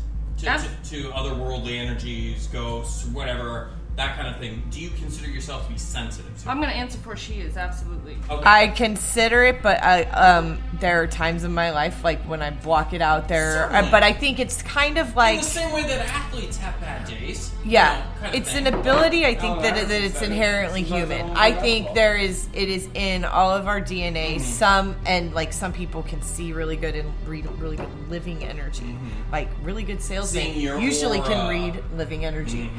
Mm-hmm. Dead. Sometimes I can see if someone is within a year of death in some way. Sometimes I don't like seeing that. So you can see a little bit of calendar even. But it depends on there's certain times of year I'm stronger. Certain times which could correlate to the moon, the phase of the earth. The sun, it could be a million things. There's a lot of things. The problem is that it's not always black and white. Like me, my downtime. In my darkest, it's always going to be the fall time. There's a lot of factors. And actually, not the fall time; it's the approach of the fall time. For me, that just probably comes down to just the way that your energy cycle works. Like I have a very close friend who I've known for years and years and years, and she professionally does astrological readings for people. And she had when I first helped her out, because she hired me to help her with some random project around her house. I don't know if it was gardening or fixing a fence or some shit, right? And so I go over there, and she started telling me these things. I'm like, yeah. Okay, sure. Sounds neat. Mars is in retrograde. Whatever. Mercury, right? Yeah. And then she started, right? And then I came over and I did a couple more chores. I was doing handyman shit, like mowing the lawn. I was making, beer money. And then she gave me a reading one day. She's like, you helped me out a lot. I put together a reading for you, and I set it up. And she gave it to me, and I read through the thing, and I'm like, well, shit, I didn't tell you any of that stuff. Astrology, I've seen, and I don't know a whole lot of it in detail, but it's fascinating because it's math, for one thing. So math, the universal language. That's how I actually believed her, because she had me installing the computer software she was using to help with the calculations on the calendars. And I'm like, I actually see how that's a calculation. For me, it's interesting. That made sense, right? Yeah. So, yeah, and exactly. so Not being so much the same thing. It's like it's fascinating. It is very It's a very fascinating area. yeah, it's also kind of like it's not like I get dial a ghost. It's not like I can call up my dead grandpa just because I miss him. Yeah, I don't get but and you're not gonna just because it's September 18th, 2022. You don't get to talk to X, Y, and Z. Just well, because. then I can maybe try, but again, like it's who talks to me. I'm just relaying what I'm told or what I see. She just works here, man. I just work Yeah, so it's kind of like you're a facilitator. You're not. You're not a heel. You're just the conduit. Yeah. But I think everyone has these abilities to some extent, and some are in different things. Like again, like reading living energy, maybe helping with disease, healers, doctors. Some of that is instinctual. The desire to help heal someone. All of those things. Playing the fucking piano, like some people are just naturally good at it. Same idea. Yeah. It's more passive as opposed to active. Like I want to talk to this person. It's just like But if you think about it, like you ever know somebody in your life that when you talk to them, you're just fucking exhausted afterwards because they drain you. This guy. Energy vampires. So it's so empaths struggle with that because they're getting, you're handing over your energy. So it's like that's the same kind of thing. You're so I think it's everybody has it sometimes, but I was also super fascinated, but I think we are fascinated because it's like there's something in us that recognizes this. I think honestly, it is the most characteristic trait of, I will say, society. Obviously, I only have human society to reference that off of, but I would say society as a whole. Oh, do you? I think that's the number one trait is I have a question, I recognize it, and I'm hunting it. Yeah. We went from being an animal where we have to hunt our food to where we're a society and we're hunting our next adventure, endeavor, progress and the point. human brain is really good at like determining patterns, and then we're really good at tricking ourselves into filling in the gaps. But going back to astrology, we want to label and arrange. Anytime you see 3 points, you're inclined to see a face in it. Exactly. Matrixing. You look at their toes. We want to make something out of whatever we can. Or like how we humanize animals. Like, oh look, the cat's embarrassed. The cat doesn't What's give a the fuck. number one? You know what I mean? Like the cat licks his ass in front of How everybody. do you It's learn fine. something? More You power to relate it. Right? I know. I'm like, Exactly. we're just really jealous of the cat. I really like cats. flexible. I Yes. love more yoga. Damn it. Going back to astrology, I teach yoga. growing up. Liz knows. Going back to astrology though for a second, growing up. Aaron and I have literally bow tied each other and ate each other's pussy out upside down. So. Yeah, you were doing Do it your earlier. flaps hang low? You remember prom night? No. I remember prom night. I saw a girl. It was the first time I ate a pussy upside down. Prom night. Spider-Man. It's some kind of spider woman. I don't know. There was a lot of. You guys are perverts. Anyway, Why don't you talk about What Aaron? are you saying? So astrology. So okay, growing up, we had this guy that invaded our living rooms every day. His name is Walter. And This guy who invaded your. We're talking about no, that. no. Let me Right tell now. you, Hispanics. If you're out there and you're listening, you know what I'm talking about. Walter. Walter, was he a man? Was he a woman? Was he a mystic? Nobody knew. But he was on TV every night since the 60s, and he would say, look at you right in the eyes and tell you about your sign and tell you about what's going to happen. And this guy made a whole thing of it. So, like, when I think of astrologers, I think of that wizard, Walter. And you can look him up on Netflix. He has a special out right now called Mucho Mucho Amor. And let me tell you, when this guy was on TV, your parents would tell you to shut the fuck up. I don't care what you were doing. I don't care what you were doing. You were talking when Walter was on, like, you shut the fuck up until you hear your parents sign, and then you can talk. I remember that. You're pretty white. No, but this is every Hispanic family ever knows this guy. Walter White? Oh, wait. No. Here's the litmus test. Did you cook tortillas on your living room stove? We fucking made them. There We had you the go. press. There's we your had answer. the press, bro. Those No, would be damn good. but I though. remember this guy. This guy would look at you and go, Pisces. Hoy tu amor está bien alto, and he would just start talking to you, and and people listened. It was always eerily close. And he has a Netflix special right now. Don't take We my wanted word to hear for her it. ghost story, Frank. You fucking fuck. I'm just saying, They heard it. people make Oh, yeah. fuck you, Liz. No, people make is to take over all the time. Like, I don't know. I don't know what it is. Like, some people just, like, maybe they have maybe they're just an orator, or maybe they just know how to talk to people. I don't know what it is. There are certain people that have the gift of commanding attention. This long-legged, pissed-off Puerto Rican, though, was on TV every night. Yeah, but he was on, like, I'm sorry, that was awesome. Yeah, he was on TV every night, and he was out there. He was out there screaming Bob Saget and telling you your fucking, your astrology story, and it was always really good though. But people, what I'm trying to get to is this: people listen to him. Over 20 million Hispanic people listen to this Puerto Rican, and he met with presidents. Look this up. He met with presidents. This guy was like influential. He met with Reagan in the 80s. It was insane. And this guy was an astrologist. He was Nancy Reagan's astrologist. Like, it's crazy. It's true, and it's out there. And don't take my word for it. Look him up. Walter, Mucho More on Netflix. Crazy stuff. Why when I hear you say the phrase Nancy Reagan's astrologist, do I think back to the Russian Empire?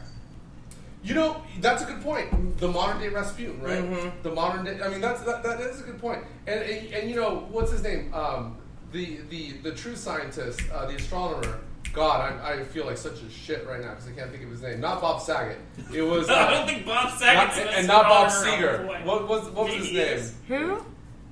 Good God. I really wish I knew what Carl Sagan. Thank you, Carl Sagan. I don't know why I thought his name was Bob. Astronomer. Yeah, astronomer. Yeah. Not astronomer. I'm going as male astrologist. You got that link? Thank you. But no, Carl Sagan even said, like, it's the saddest thing of our time is more and more people are heading towards astrology. And then Nancy Reagan has this Walter dude show up and, like, start, preaching.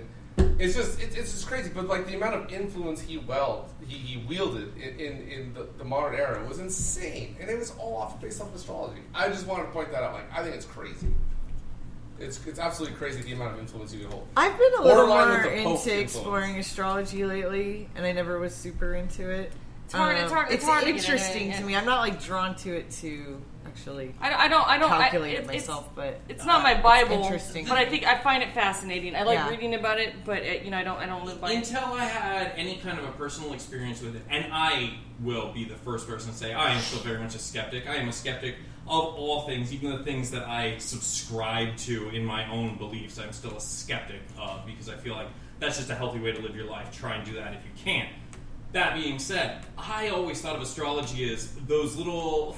Do you remember those little fucking tubes that they'd sell at the cash register? Anytime you're checking out at the grocery store and they're little orange tubes and you'd open it up and it was a scroll of your... I always thought whoever was buying them was just going home to make a glass pipe. Yeah, exactly. You're just going to roll this up. I think you're more psychic than you. I think you're right. Yeah. You're just using this for drugs because it's cheaper than a pack of fucking rolling Circle papers. K.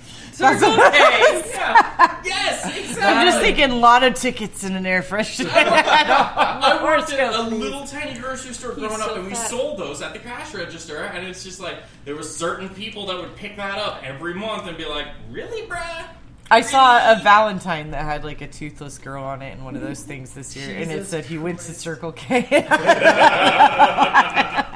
like that. Just Pat, do you have a paranormal story, an encounter? I mean, I've said it on air before, but I can always do the great grandma one. It better not be more than a minute long. No, that's for these guys. These guys, I can cut it real quick. More or less, great grandma was. Did anybody else hear that quacking? It was Carol. It's my text alert. Back. Sorry. You're good. Great grandma was in the hospital. My family rushed over there in the middle of the night, and I had just kind of this weird feeling. And more or less, what ended up happening was her husband, who had passed the same year I was born, made really intricate clocks, and we had one in our living room, and so this thing had been hanging up in there for a while, and for the last 2 to 3 years that I could remember at that point, it had not actually worked properly. We would start it, and it would, go for a couple days, and then it would stop. So that night, I don't know what. So like a bad spring or something in it? I don't know. Like it's an old clock you're talking about, right? Like not a digital one or something. Exactly. It's got a pendulum in it. Okay. And so that was like my grandfather's specialty was pendulum clocks. So it was. I don't know, and I choose this word specifically, but I meant a minute. I don't know what possessed me. I had never touched this clock in my life before. That was always great-grandfather's clock. Okay, don't touch it. But for some reason, I adjusted it that night that my great-grandmother was in the hospital. And, don't touch my fucking thermostat! No, it wasn't anything Said like that. every father ever. It wasn't anything like that. But so that night, I actually, when I was doing that, I don't know why, but I asked, okay, just to the open air, like, okay, if she is in this, please show me a sign that she's in a good place, because I had a feeling that she had passed. And so I'm like, okay, tell me please that she's in a good place, because she's been our rock, our family's rock for a long time. And so that night, it started moving just fine. And for years after that, it continued to work properly. And I just shifted it, not even an inch, not even a half inch, just so slightly that I could barely perceive the change that I'd actually had on it. And it just worked. And so that for me was one of my defining moments in terms of like paranormal, that just kind of like, okay, Something happened that was Something clicked abnormal. for you. that was something that was a little different. And so on Okay. my mom's side, we were supposed to have one of our family members, I think it was my grandfather's mother, was supposed to actually have some sort of ability where she's like, oh, doorbell rang, this person's dead. And lo and behold, that would happen, and no one could describe why, no one could describe how. She was killing them. She's clearly murdered. In fact, the reason, I don't know why She you had didn't the call death 911 notebook. after. She was the Zodiac killer, probably. She had the death notebook. No, that's Ted Cruz. It's okay. I'll take that from him. He is But the I don't know, Zodiac that's just something that's always stuck with me, and Fascinating. I don't know, since we're on the paranormal, that's No, something that absolutely. always- I have same thing as Erin. I have a million of these stories. But the one that stands out the most. My mom lived in a community by the river, not too far from here. We were over there for like a holiday or birthday or some shit, and my sister was driving me home. And we were driving home. We were driving down the street. It was nighttime. It was just my sister and I only. And I look ahead, and this is my first and only contact or run into a shadow person, where there was what appeared to be a 6 or 7 foot dark figure walking across the crosswalk. Mm-hmm. And it looked like it turned, even though it had no real definition to it. It looked like it turned its head and looked at us while its arms were moving. It had legs and everything, and it was walking across the street and looked like it went across. And I kept dead fucking silent in the car. I was in the passenger seat, and I kept dead silent. And my sister was dead fucking silent. And, and there was like a light and everything, the street lights and all that kind of stuff. So we're sitting here. I'm sitting here just like fucking staring at this thing. We pull up to the crosswalk it was crossing. There's a stop sign. My sister stops at the stop sign. She doesn't really do a lot of that anymore, but back then she followed the rules of the road. But and it was just kind of quiet in the car, and I go, "Did you see that?"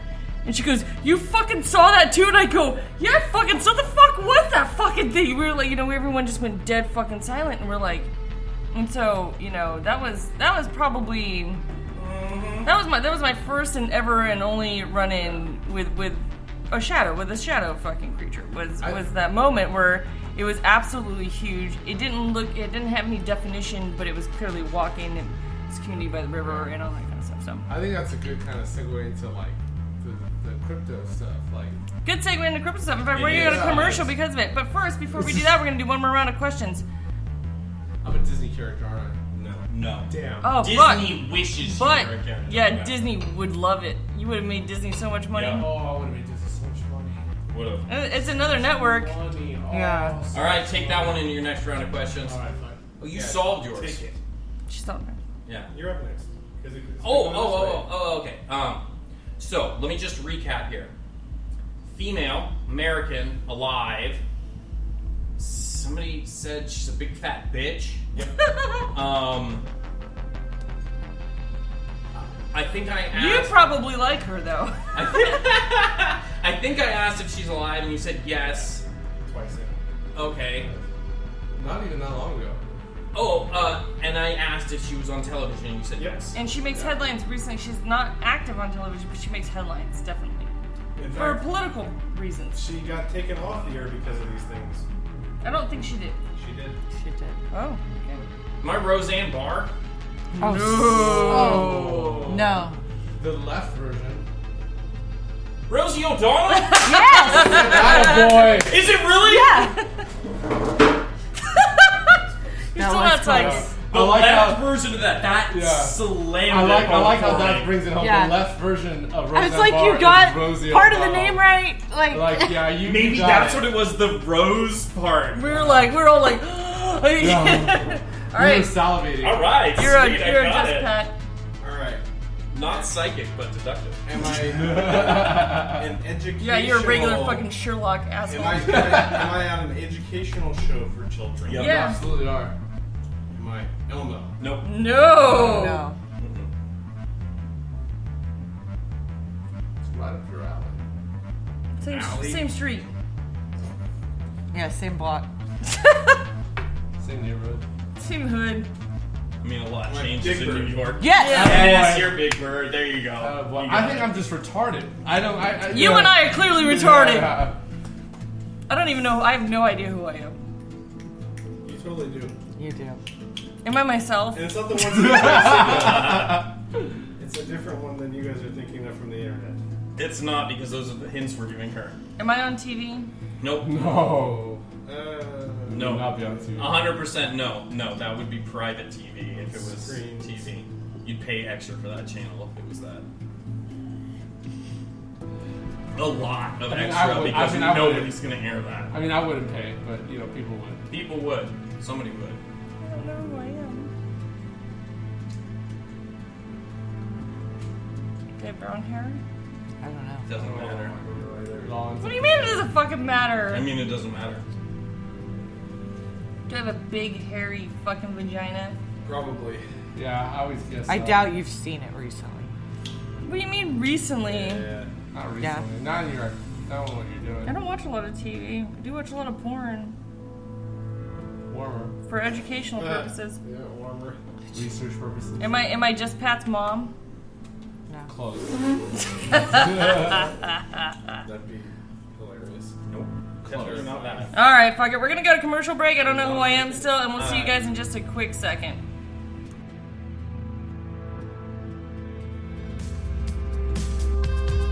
Here's another coronavirus tip of the minute.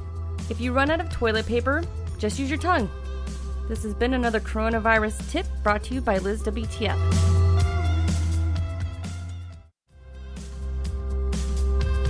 Here's another coronavirus tip of the minute. Drink liquor until you're dead so that the coronavirus doesn't kill you. This has been another coronavirus tip brought to you by Liz WTF.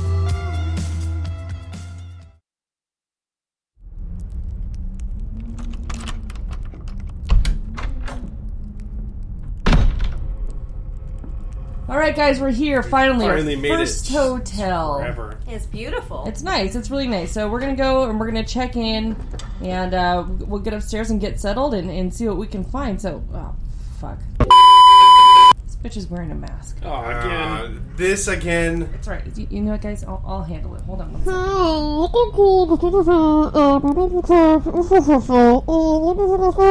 What the What? hell did you just What? say? Come again, please. Huh? You're gonna have to repeat that just one more Can time. you take off your mask and do that?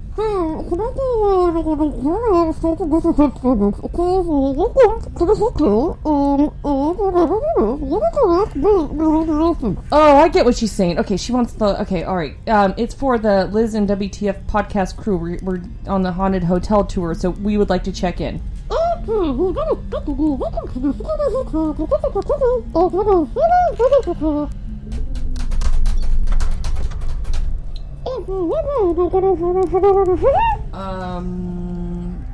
Yeah, Oh, no, I don't great. know Again. what you just said, but like we got the package with the shining elevator. Just look up the reservation We got code. the special person Extra again blood? with the Yeah, you mask. guys, it's not even worth it. Just Yeah. Pat and I, we've already Just done say this. yes It's not even worth and it. nod and agree with them. Sounds worse than Kenny. Hopefully this shit will Yeah. just be over with and whatever. Yeah, so yes to whatever answer, and so we can be on our way and get to the room.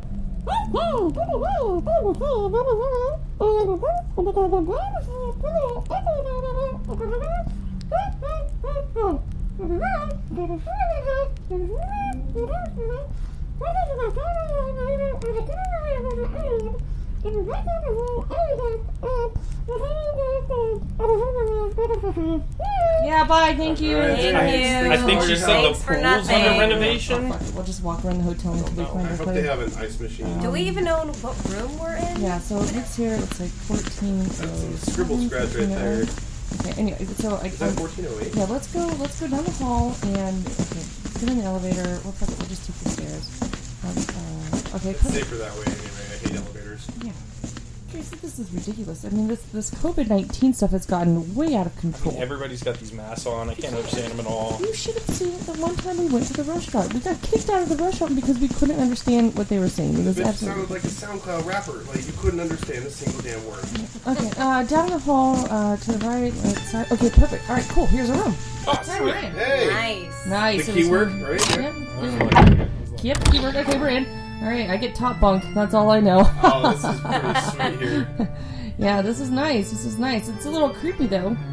Yeah, that view is a little weird. It captures all the fog in the area. Wait a minute. Really cold in the room. Wait a minute. You guys see that in the corner? Is it Yeah. mist? Yeah. I thought I saw like It looks really, really clear. Or, I mean, I see something hovering. Get the ghost camera. Yeah, let's get the EVP going right now. I can't believe we're actually catching something the first time. This is amazing. Let's plug the SLS into the computer Yeah, right wait, now. let's get set up. Yeah, Okay. get that set up. All right, so let's get Okay. the EVP going. Okay, all right, All right, get I'm the up and EVP running. going. Okay, perfect. Yeah. All right. Recording. If there is something in this room right now, can you please say hello to us? Okay, it's not answering. Okay, if there is something in this room right now, can you say anything to us, or make a noise, or talk to us? Can you hear us? What?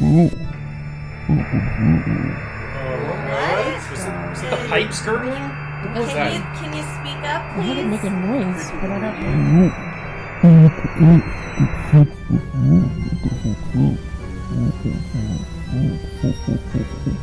What the fuck? Hold on, I don't know did what's anybody going on. hear that? I'm getting a Yeah, weird that cold was chill. weird. Yeah, I feel Oh, like something just touched me. I feel like on here, something's man? trying to communicate with us, but I can't understand what it's My saying. stomach is hurting really bad. That's really weird. Again, I cannot suffer the curiosity of understanding, okay? 10 out of 10, I can reason, and to prevent the spread of the coronavirus, I have to wear a mask, because you're gonna have to open your ears and shut your eyes if you want to understand what I'm supposed to say, okay? Spirit! Can you hear us? Can you say something intelligent? Speak up! I keep moving closer to it, but it's like 6 feet away. Yeah. Away from the Sounds light. angry, too. Yeah, I mean, Spirit, can you hear us? Can you please say something that we can understand? I do understand that coronavirus can clearly boost the spirit benefit of your ears up to you, but the rest of the body, they cannot understand. So the bigger the need, the second big eyes, and all the second eyes, the spirit level that I'm telling you right now. Spirit! if Come on, you we can need you hear to say us. hello. Please make your presence it known. said it's wearing a... Is It's this like- Spirit wearing a fucking it's like mask? mumbling. I think it sounds cussed like that us restaurant out, person. too. Bullshit. Really Spirit, bad. say hello. Alright, that's it, you fucking idiots. Yes, I'll take off my fucking mask, and I hope all of you get the coronavirus. I died of the coronavirus. That's why you're fucking here. So here, take the coronavirus, and now you can hear me plain as fucking day. Are you happy now, you fucking idiot motherfuckers? Oh, I heard you that time. Yeah. That's so Was much that better. hard to take off Oh, your wait. mask? and Yeah, I do mean, shit like, with us? That was That's a perfect. fucking ghost. Wait, Yeah, look at that. Oh, what? Wait, So you what? died from the coronavirus, huh? So you haven't been here that long. How did it feel? So are you viral? Oh, yeah, like, yeah, this is great. I can Yeah, I hear can hear you perfectly. Can I put you on TikTok? That's it, I'm fucking out of here. Well, Ghost fuck is you, a bitch. Come back, bitch. Where'd Oh no, face mask. Bitch. Let's go. Let's go get something to eat. At a restaurant where we can't hear them. All right. Fucking don't forget your masks. Bring them all. Oh, God.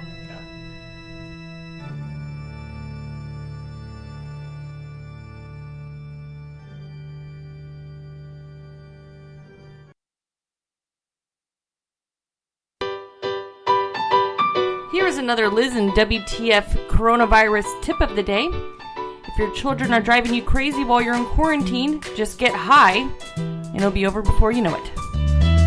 is another Liz and WTF coronavirus tip of the day.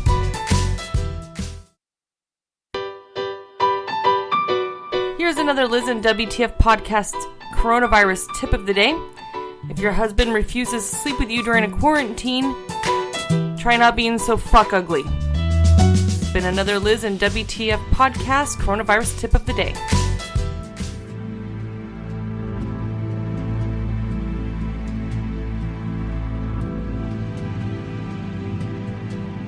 Welcome back, everyone. Welcome back. You are listening to Liz and WTF podcast. This is our haunted summer series. The coronavirus really fucked some shit up for us this year. Yeah, really. Yeah, but A lot of people actually got fucked by it. You know what? In a good way. They didn't like it. They did not consent. I think we accommodated. Oh, here we go. I'm killing everyone's ears again. I think we accommodated it to the best way that we could. And actually, we have some really interesting guests and some really interesting topics. We're going to move on to zoology, even though... Cryptozoology. Even though Frank and I have not figured out who we are yet. Apparently, I know. I have a guess. I feel like I'm herpes. I have a guess, and I want to say it now. I'm Cardi B. No. Damn, I really felt that was right. Incorrecto. I felt that. Alright, fuck, I don't know who I am. Can I forfeit? No. Fuck. We can. We're going to forfeit if we can't figure it out at this. Alright, fine. Fair. Maybe halfway when we're sick of things really sticking to our head. Crypto. So for all of you who don't know what cryptozoology is, let's go look at the definition of cryptozoology. Cryptozoology as... Shut the fuck up.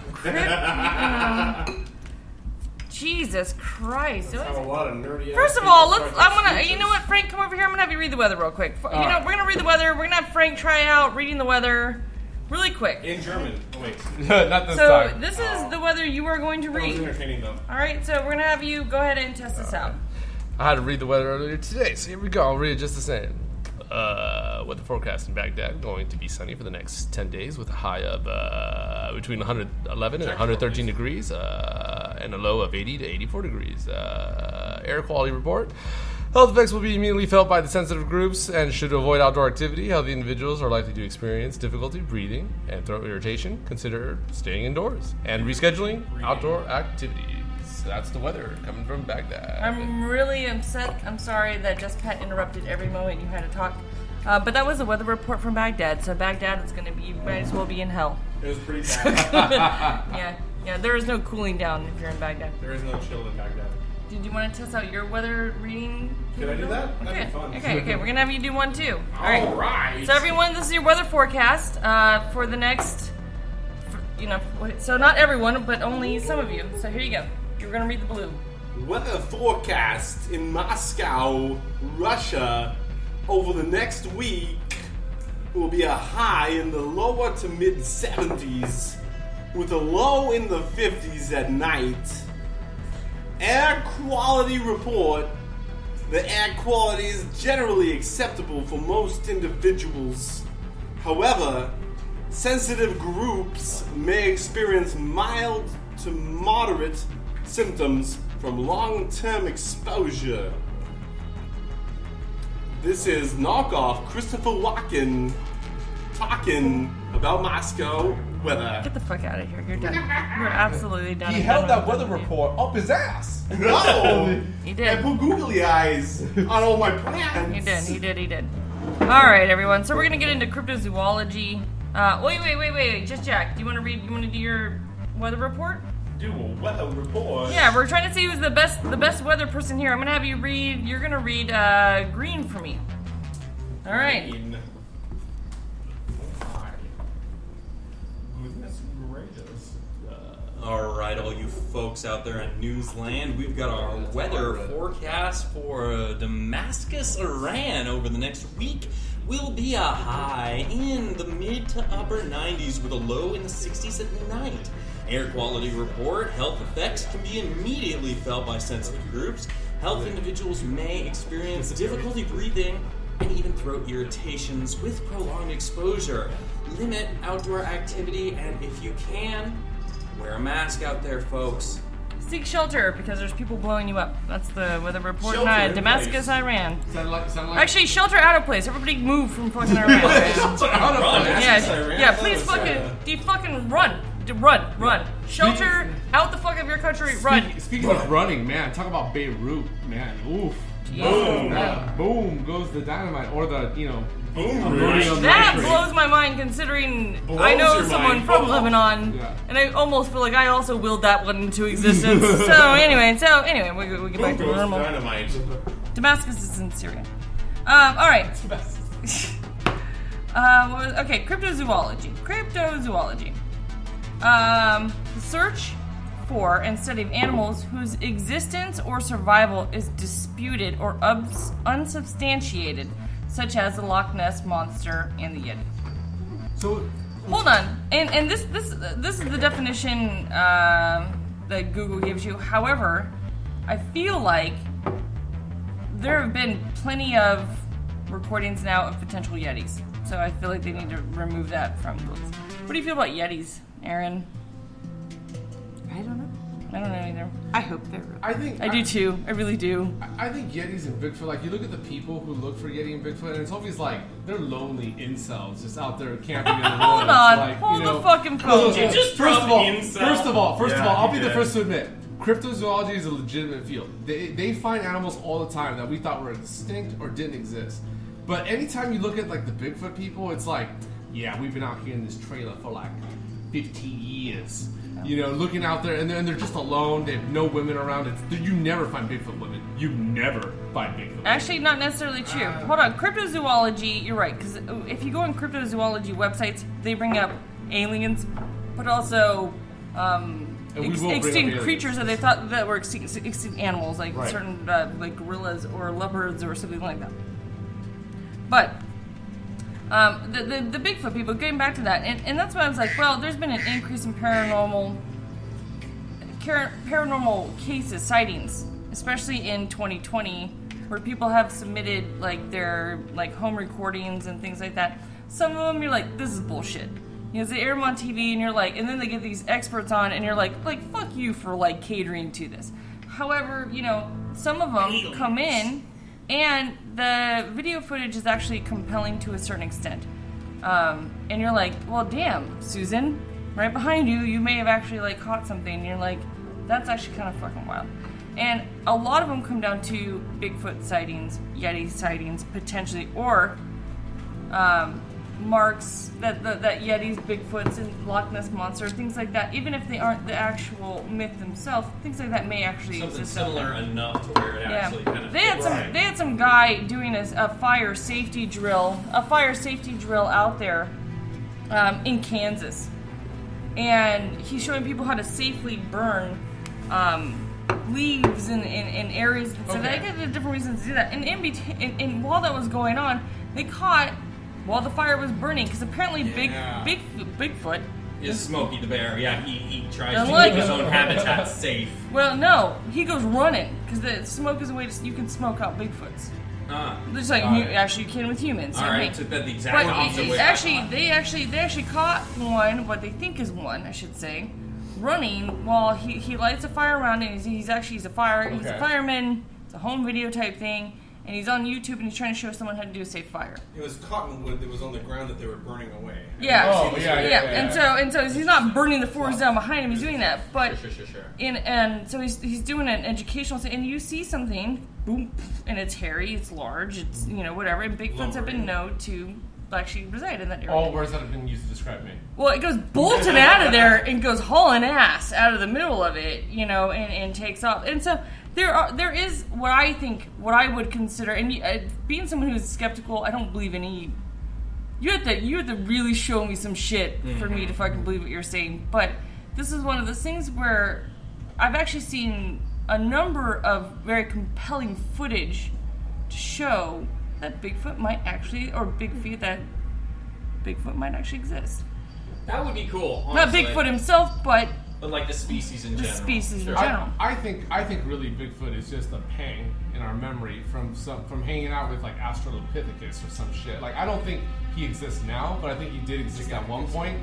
And and it was in the Pacific Northwest where they finally died out, and that's where that memory comes from. But I mean, we know there's pygmy humans that grew up in like Madagascar or wherever the fuck in New Zealand. Yeah, like the Hobbit humans. Yeah. There was many different the hominids. cave dwellers. Yeah, there was many different hominids or like humans out back in the day, and I think he's just a pang or like a memory. Especially of what he if was, they were truly isolated for one Not reason. to say, like, did he exist? Absolutely. Is he around now? Probably not. But like, I think it really did happen. But that doesn't take away from cryptozoology. I think cryptozoology is a real field, and I think we are obviously discovering the new species, especially in the ocean. Especially in the ocean. Especially in the ocean. All the time. We just watched a video on this. We did. It was creepy. Starfish are weird. Anyway, I think I am a starfish. Wait, only when I. Anyway, it doesn't matter. You know, It doesn't matter. I'm not even talking about it. Also, starfish. That's fine. But no, I think it's. They know what I'm I think it's real. I think a lot of people just go real too far with it and start claiming, like, oh, vampires. Like, because vampires, you could say are cryptozoology. Does it exist? Do we? Well, it's like the female setting up at the bottom of a river and her boyfriend on a 4-wheeler going up the river, and oh my god, there's a big like that shit. I'm like, fuck, please, Right. But at the same time, it's like, okay, a fire guy doing a educational tutorial, controlled burn type thing, and you see something, and you're like, oh, okay. Or when you have kids running around. Hunter trapper, which you can go read the diaries of from the old pioneers, right? You can go back and you can. No, read I'm talking about this is new age. I know stuff. you're talking new stuff, but I'm talking like if this is a species as we're talking about, it means it would have been around, and you can go back and you can read diaries of the pioneers and the fur trappers that first came into the Americas, that would and lead they into saw phrasing to where they may have numerous things existed, that but fit to the description. And also, like, it could be just like a bear standing up on It its could legs, be. Like, That's the thing. There is differences between bears and the way that these things Right. move. Right. What I'm saying, when I say that I've seen compelling evidence that the existence might be out there, I mean there's no fucking way that's a fucking bear. And you have to remember that I'm extremely skeptical of this because I think everything's a fucking bear.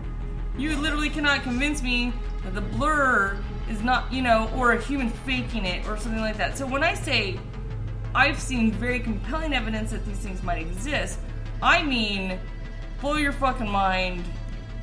This is insane. For the record, when I walked in the studio, Liz did yell bear. So it was also but you were Look out! It smells so bad. I was also screaming. But Yetis, or when kids are out there with their phone in footage and things like that in the middle of Russia, and they're out there just dicking off and they see some shit in the road like chasing after them.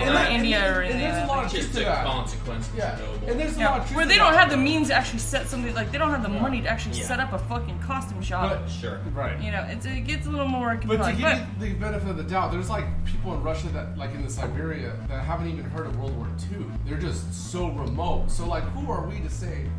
I mean, the Yeti is not real. It could be out there in Siberia. I mean, is it possible? Yeah, I could believe that. Less habitable areas where humans haven't infiltrated. Right. The Loch Ness Monster fingered my butthole. So there you go. Well, he just asked for $3.50. And it just feels so good. It's a great cleanse. All right. Better Well, than colon cleanse. brings up the topic, like, can we actually will things into existence when it comes to cryptozoology? Like, how strong is the human nature, especially as a collective? So there have been several reports. Paranormal sightings have been reported. It's a lot higher than normal in 2020. And coming down to, like, a group gathering for prayer somewhere down in South America, and the Virgin Mary appears in the sky and things like that, and everyone's fucking mind blown. But it comes down to, can we actually will something to existence? And when I mean that, I actually talk about something very specifically. I saw footage of a Slender Man. Okay. Like, what is a Slender Man is a new concept. Newer, yeah. I mean, you can correlate it back to older boogeyman stories and such like that. But Slender Man, I don't feel like is Slender Man that old in mythology? What's the Slender Man's a new one. By that name, maybe, but maybe it's also. I mean, you can go way the hell back. I don't think you can with No, Slenderman. and find shadow monsters. Shit, that's different. We are legit talking about Slenderman. It's really not. It's really not. Because Slenderman is an all-black figure, wanders through the woods. It is tall, it is slender, it is I believe it eats children. Description of a shadow? So what's the story? So this guy eats children. Not. What's the story of Slenderman? I believe it is something that it's an internet hoax, but again, like you're talking about putting enough stock in it. If enough people are believing in it, thinking about it, picturing it, can it manifest physically? And children. So what? So it wasn't internet. It wasn't internet hoax, and then it was brought into video games because and things like that. Yeah. So children started talking about Slenderman and then scaring each other and things like that. Well, children are little beacons of energy because they're growing and things like that. Where they caught some footage of what they believed to be a Slenderman up in Russia, and was it Russia? It may actually have been the United States. I'll have to look it up. However, so these two guys go out where there appears to be there had allegedly been a Slenderman sighting before, and these guys go. Someone says they saw a Slenderman out here. This is bullshit. We're gonna go out here and we're gonna go look. So these two guys go venturing out with their fucking cell phone cameras. They go up and it's getting dark or whatever, and they don't really care. And they see something up in the tree. They're like, "Oh shit, is this a Slenderman?" They go up there. They take down this bag with a fucking doll baby with human blood on it. And they're like, "This is fucking weird. We're gonna get the fuck out of here." So they climb down from the fucking tree. They hear something to the right. Fucking dude turns his fucking phone. They're freaked out already.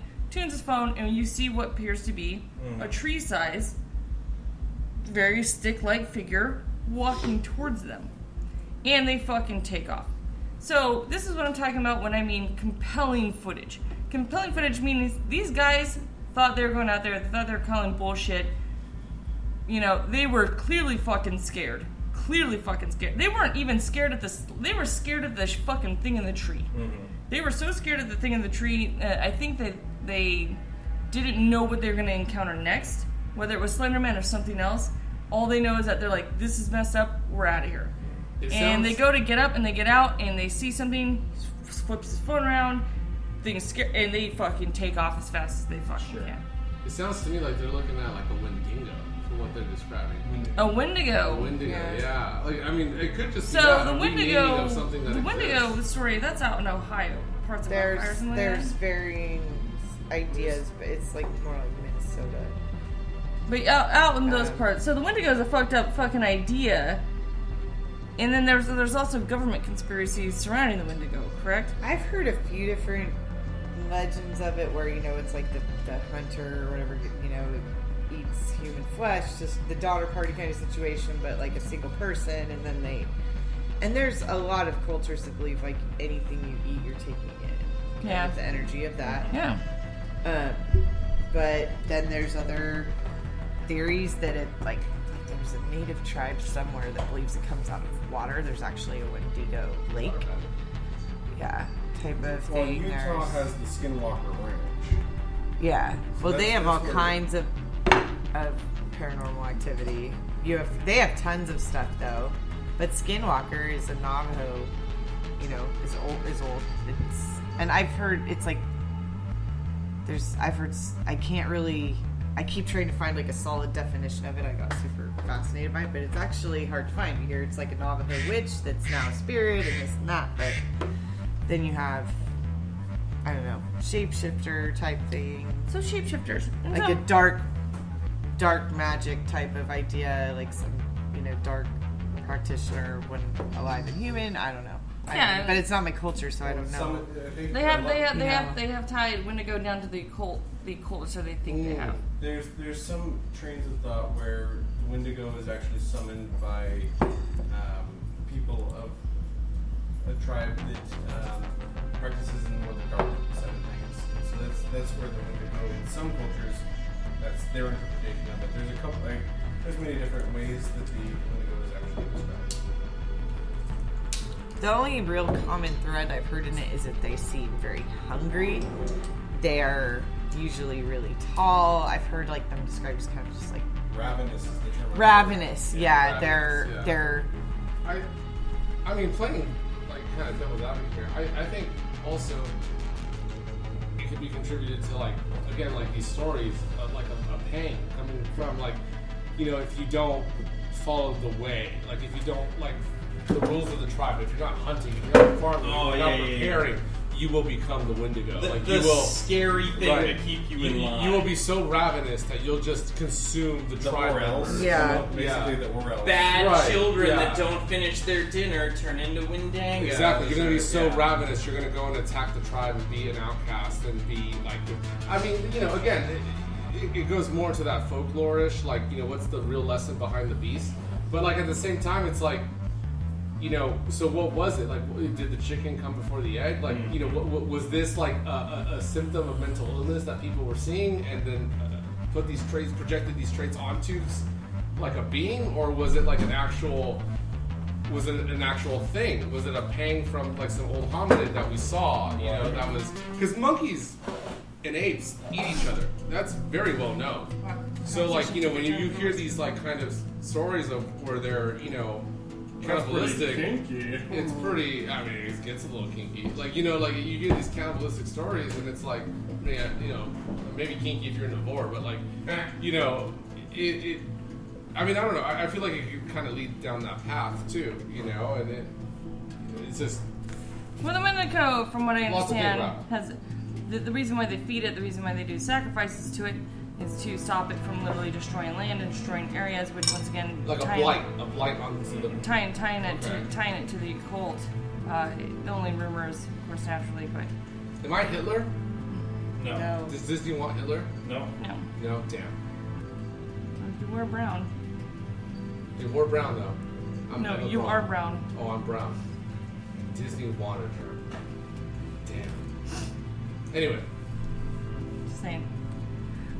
There are other things, and bringing up like Slender Man. Which other one? Hold on, let me bring it back up. Slender Man. We have Bigfoot, Loch Ness One, Wendigo, Mothman. Mothman is a fucked up one. Was that like Mothra? Is that the same thing? Mothman, I think I agree. Mothman is a very interesting one.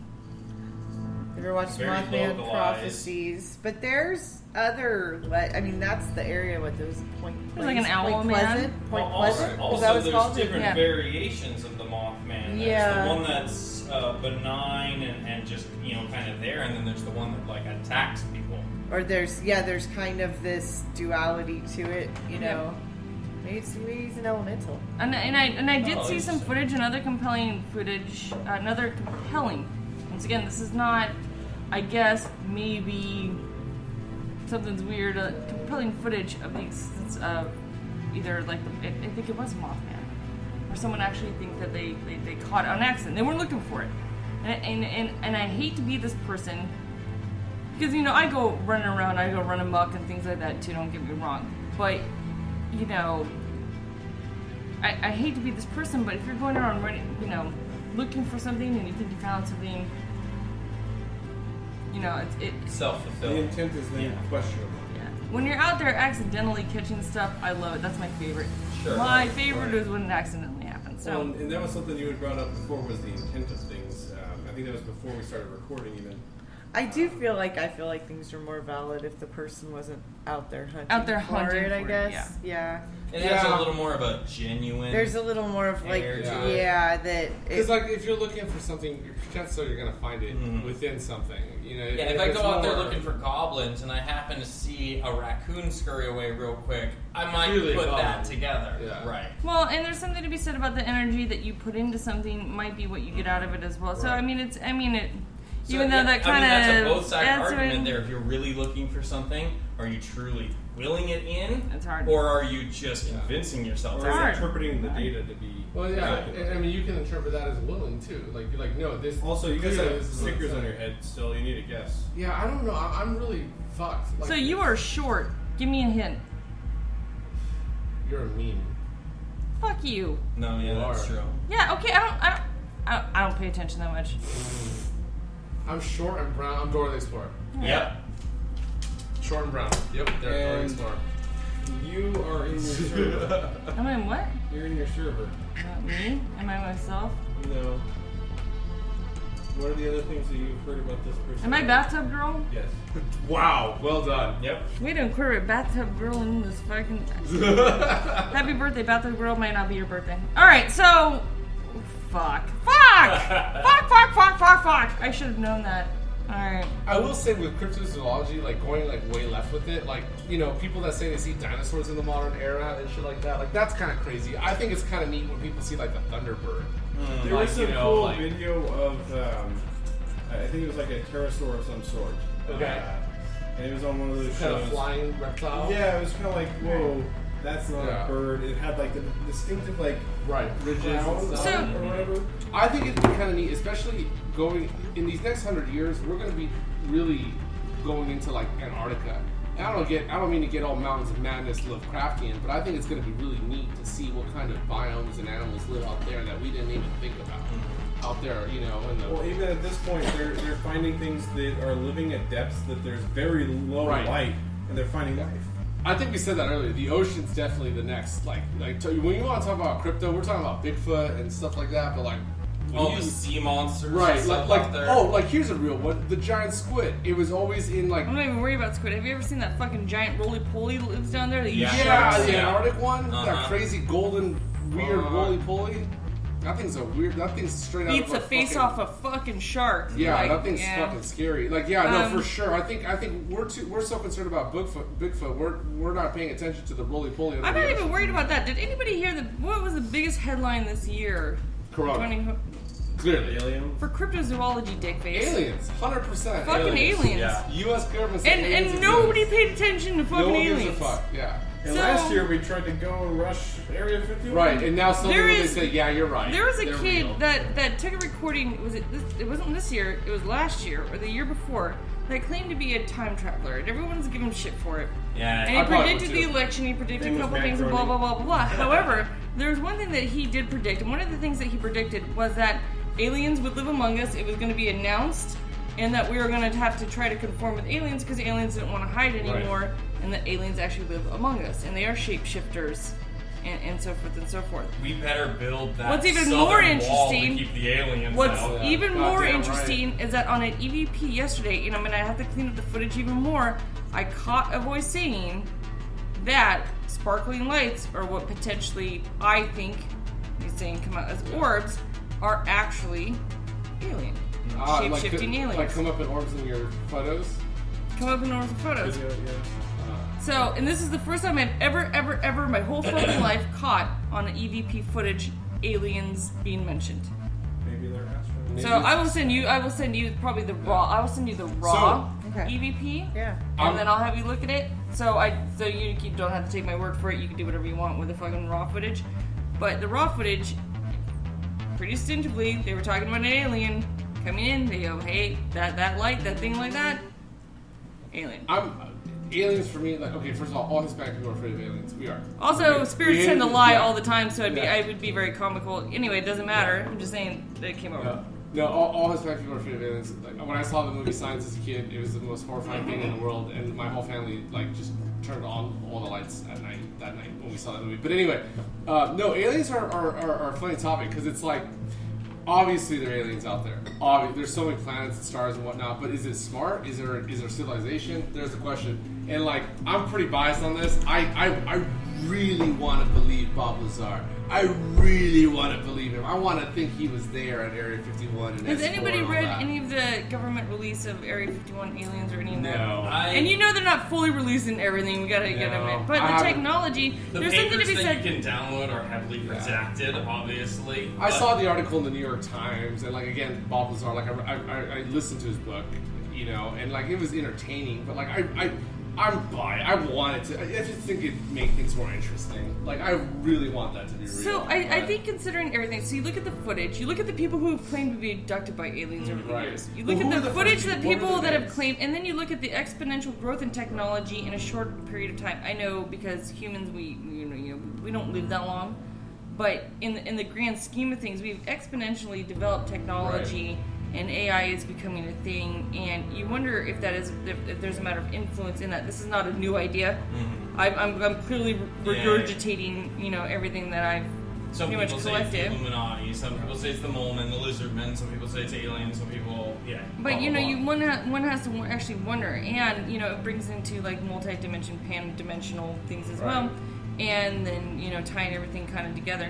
You know, is there an granted the spiritual world and spiritual realm I respect very greatly, you know, but I think that there is also potentially some influence from aliens out there, and if they are able to shapeshift and move around and their technology is more advanced, who's to say that they aren't influential into our ears in on a certain level, on a believable level, to where they're not actually influencing individuals. And even more to that point, to wrap everything we've talked about tonight together. If you could pretend to be someone's grandma. Right. We have no proof that life doesn't exist in some other form than what our definition of life is. So if perhaps something managed to, you know, have consciousness in just a electromagnetic sense, then maybe that's what we think ghosts are, right? Maybe that's them reaching out to us, and because I think the things that we pick up, I think there's a mixture of things.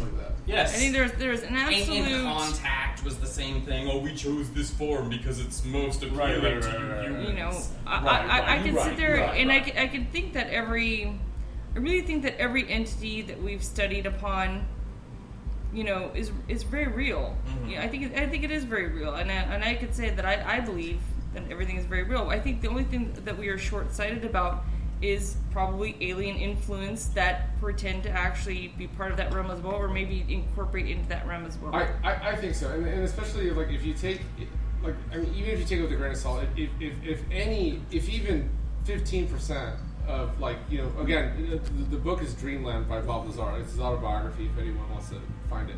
But he should pay you for saying that. He should say that. He should pay me. He should. Aaron and I are going to make a movie first, and I'm probably on a list now. If another list, I mean, let's be real. But anyway, if anyone, like, if you take even 10%, like, you know, the things he describes that we're seeing or whatever that are supposedly happening on the base, like, if that kind of stuff is happening, I mean, like, it's been said, any kind of technology that's so advanced is undistinguishable from magic. I mean, who's to say they're not shape-shifting immediately in front of us and influencing everyday life and maybe pushing us in what they believe is the right direction, but we're just so fucked up with the monkey brains we have that we just can't help it but pull in the other way? Who knows? I don't think so. But I mean, I think if the government believes in magic, then we should too. So we were actually talking about this earlier, where we're talking about PSYOPs being located out near DC.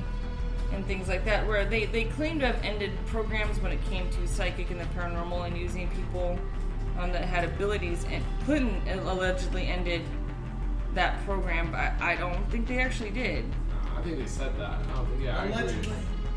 You know, we used to have a place downtown here where it was the Berkeley Institute of the Paranormal inside. They had a big fucking sign outside, and I used to drive by it all the time, and I was like, I'm so mind blown that they actually are advertising like a Berkeley, you know, UC Berkeley, having a paranormal research center here downtown, like a big sign, government sign, like pretty you crazy. know. But it, you know, you think about it, it's like, well, if you're gonna hide anywhere, you're gonna hide in plain sight, right? Right. And I suppose, but you know, it makes you wonder. That was actually after the Clinton era. So really recent, damn. You know, and so it makes you actually wonder. You know, they want to say things like aliens and, you know, oh, crazy, you guys are all crazy, magic, it's all crazy, but yet there's a certain level of dependency that they, I think, actually have and utilize when it comes to people with abilities in the paranormal.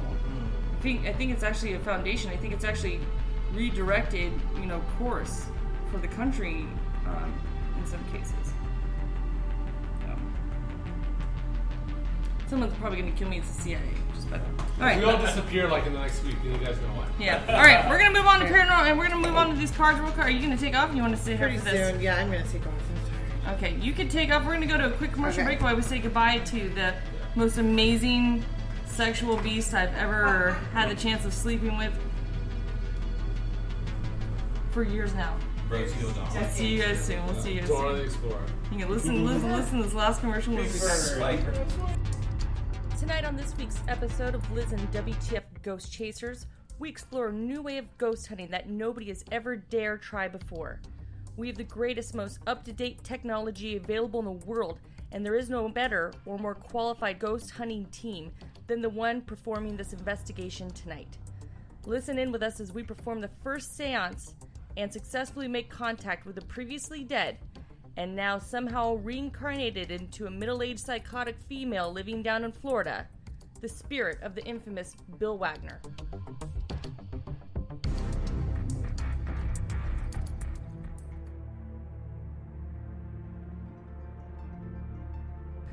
All right, everyone, come in.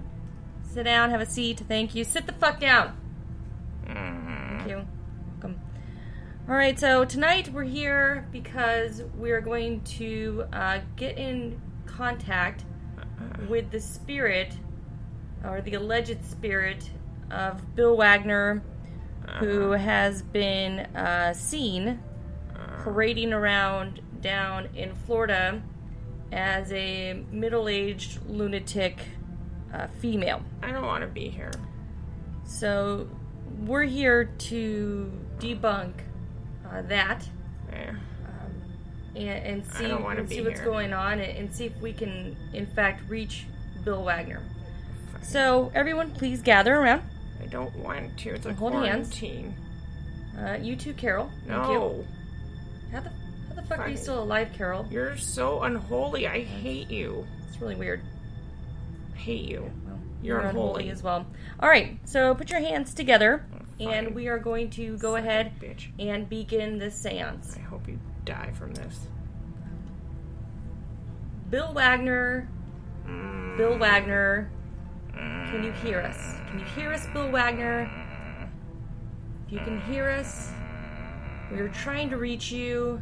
Please come and speak with us now so we can figure out why you're haunting the internet still. Everyone go ahead and hum while I'm doing this. Thank you. I was already humming. That's some good humming. Thank you. Bill Wagner, if you can hear us, please come speak to us. Let us hear you. Don't do it. And answer the question of why you are still haunting the internet. It's a trap. And are alive and active in this female's body. Yes, Liz. Whoa, what the fuck? Did you fucking hear that?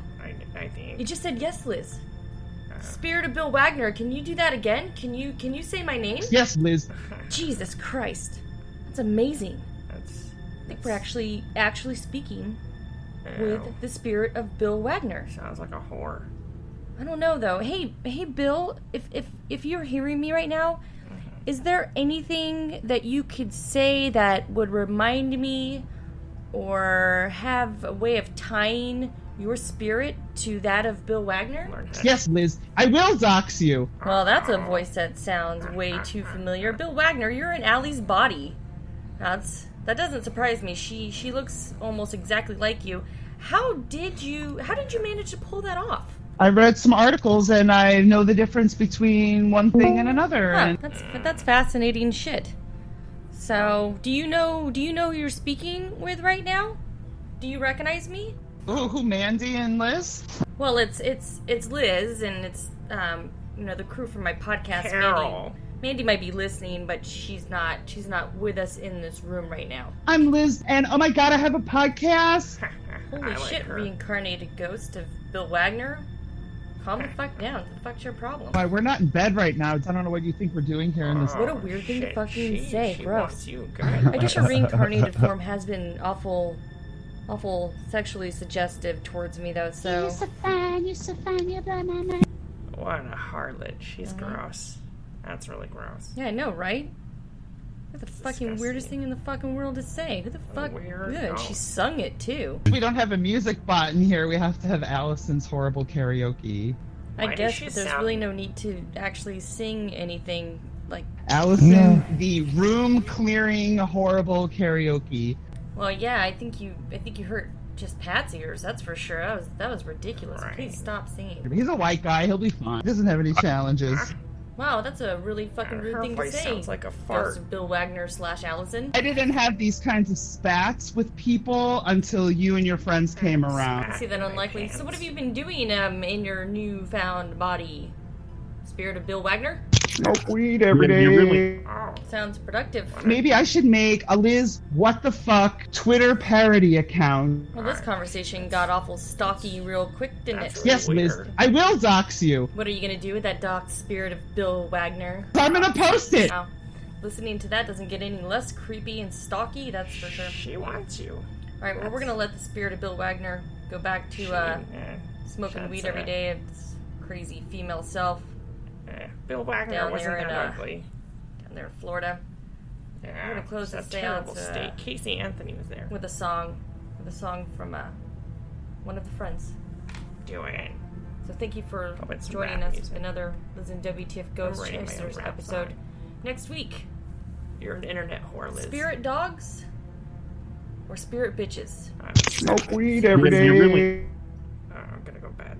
I'm going back to bed after this. I can't handle any of you people anymore. I just want to die. I wish the coronavirus would get me so I could just fucking die, please. She's even recording me now, but I dare her to use it. Yes, Liz, I will dox you.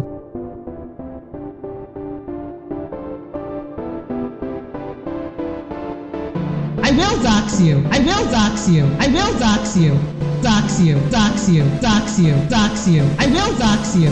Dox you. Dox you. Dox you. Dox you. I will dox you. Dox you. Dox you. Dox you. Dox you.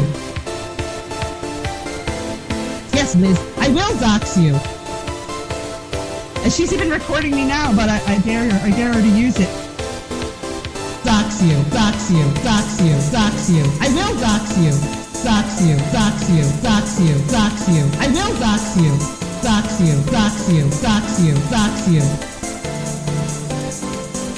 Yes, Liz, I will dox you. I will dox you. I will dox you. I will dox you. Dox you, dox you, dox you, dox you. I will dox you. Dox you, dox you, dox you, dox you. I will dox you. Dox you, dox you, dox you, dox you. She's even recording me now, but I dare her to use it. I will dox you. I will dox you. I will dox you.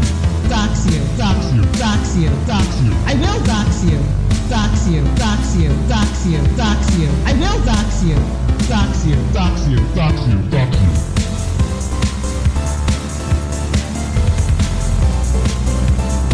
She's even recording me now, but I dare her to use it.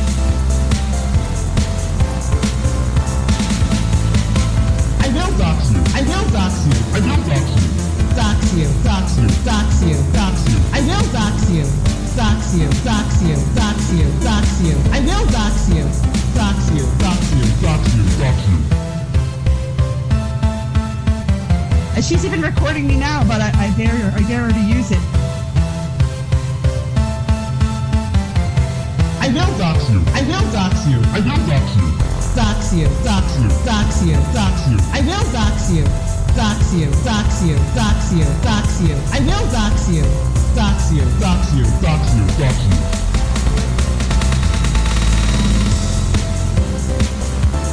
She's even recording me now, but I dare her to use it. I will dox you. I will dox you. I will dox you. Dox you. Dox you. Dox you. Dox you. I will dox you. Dox you. Dox you. Dox you. Dox you. I will dox you. Dox you. Dox you. Dox you. Dox you. She's even recording me now, but I dare her to use it. I will dox you. I will dox you. I will dox you. Dox you. Dox you. Dox you. Dox you. I will dox you. Dox you. Dox you. Dox you. Dox you. I will dox you. Dox you. Dox you. Dox you. Dox you.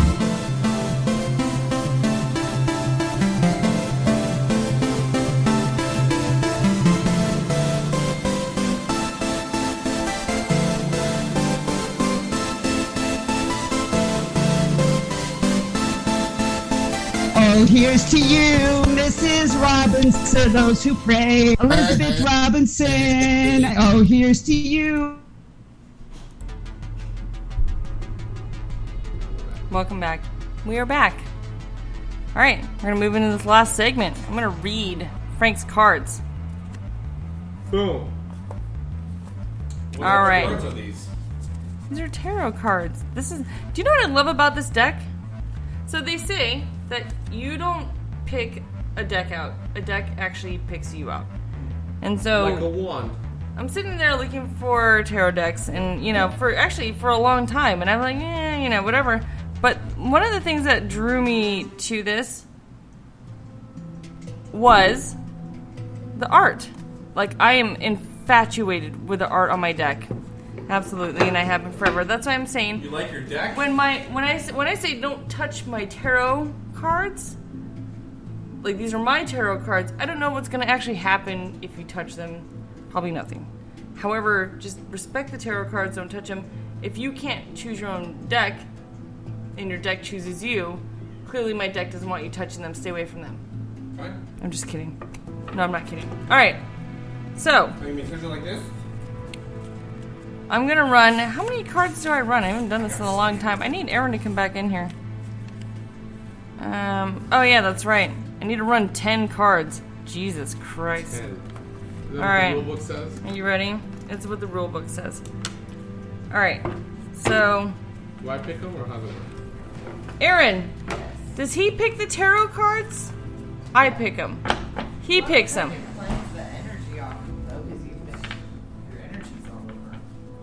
They're brand new though. They're not brand new. They're not brand new. They're not brand new. Candle or incense or something? Yeah, let's go get some incense. So get the Nag Champa, please. Ooh. I saw a little green light on this thing. We haven't really been paying attention to this thing, but I saw that light flickering when you talked about incense. That's you have to touch them. Mm-hmm. There's lots of ways to do it, so it's like It's fluid. Like I usually have the person shuffle and cut them 3 times. I don't sometimes like- I'll pull it, sometimes I'll have them pull it. If one falls out, use that. Okay. All right. I don't know where Frank's fingers have been. I'm gonna have Frank. You know what though? I'm gonna have Frank touch him. Go wash your hands first. I did. I really did. Just did. You did. Yes. You're gonna promise me. Yes. In this pandemic, that you have washed your hands. I will promise you during this pandemic. You know what? You're the reason why swine flu went around Mexican. Go wash. No, I'm just kidding. Okay, I'm gonna have you go ahead. Yeah, put it up there, and shuffle these. Wait, I'm gonna have him light that first. Here, just light it right here. Perfect. We're trying to recreate the ideal conditions right now. Erin is a lot better at this than I. Not really, I'm not. I actually have a huge collection of tarot cards, but I don't. Really? I have a friend that's really amazing at it. I love the art on those. I love the art Yeah, on I those. just buy them when I'm attracted to them. They're Yeah. Cool stuff. These are pretty cool. But I'll use them. Ozzy Andrew wants to know if dead people can still do coke. He wonders. I don't think so, Ozzy No, Andrew. I think the Good Place show taught us that they can't. They want it. They cannot. They really want it. Yeah. If there's anything, it's gonna be that one EVP I got that was like that one EVP that got me. That was like, oh, I'm like, how's everyone doing today? And it's like, oh, wanted to try vodka. Shuffle. Bad timing. Like you can shuffle them any way. You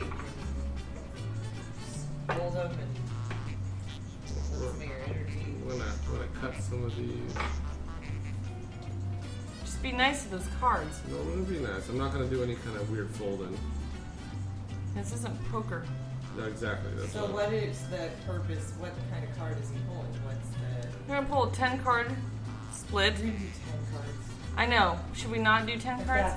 That's like That is a lot. 2-hour Easy. session. Easy. You should ever just pull like 2? Why don't you pull one for like your like whatever? The general. If you have a question you want to ask, pull one. Maybe like, what should I be mindful of today? Or whatever, anything you want. Like what's going on with me right now. Oh shit. Okay, so that's interesting. That's There you okay. go. Well, there it So, is. I'm look, clearly there's mindful. a card that fell, so let's One. Oh, that's my card then. Just Okay. one? Okay, One now- card fell. That's my card. Now. I dropped it Okay, and one now card you fell. can do this. Well, Or not take touching one it. more, Okay. and this will be a confirmation card. You're like me. I just pick. I just pick the first one I touch. Wait, go for this one. Okay. That's all right. Okay. So. Boom. That's the fallen card. This is the one I selected. So you can kind of do like a compliment. That's fate. This is what I That want. nipple's hard, and that's all I'm focusing on right now. So you're good to go. Bam. All right. It's a hot So which nipple one? on this side. Which one do I Look at flip that. first then? Absolutely. Okay, so let's flip that one. Let's flip the fate card, the one that fell off the deck. Well, it's not fake. Maybe it hopped out. Maybe that's how it. So, That is wild. now You there's- said that. Now, I'm no tarot expert. I'm very basic on tarot. So King of Wands, but it's upside down. So some people equate upside down to inverted. So there's a lot of times like inverted, which is a little different. Okay. Okay, so the... Wait, did you have a question? What did you put? I mean, I kind of wanted to know what the next year is going to be like. You know, Okay. That's kind of what I'm thinking. Like in my immediate future, like what do I got to look So for? a lot of times the situations all pull a past, present, future Right. of a situation. I'll just think of the situation and be like, what's up? What, yeah. An upside down for the King of Wands, rough-natured, showing no compassion, intolerant, a strict and cruel parent. Congratulations, Daddy. Read the regular. Nice. Oh yeah, the regular King of Wands. Let me start with that one. The King of Wands leads his. By the way, this comes out of my deck. The King of Wands leads his children on an exciting adventure through the woods.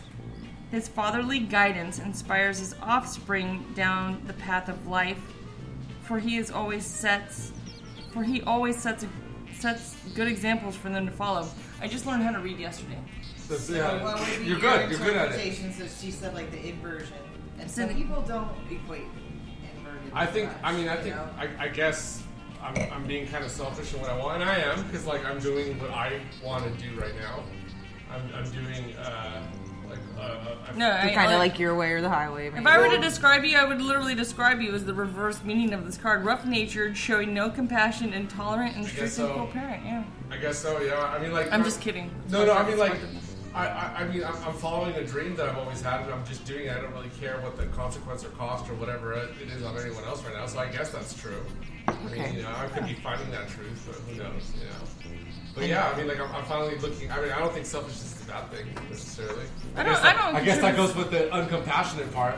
I don't consider being selfish a bad thing. What to do? It'll just tell you like what is or what's possible. Right. That's true. I mean, I can see that, and especially with what I'm doing lately. Turn the other card over now. All right, let's flip this guy over. So this one No, is... you turn it over on its side. Oh, hold on, does he turn it over upside down or on its side? You can flip it however you want. Well, I flipped it. What did I flip, like this? Yeah, I guess you flipped it like that. So boom, what is that? That's 7, and I guess I flipped it upside down. Is it upside down?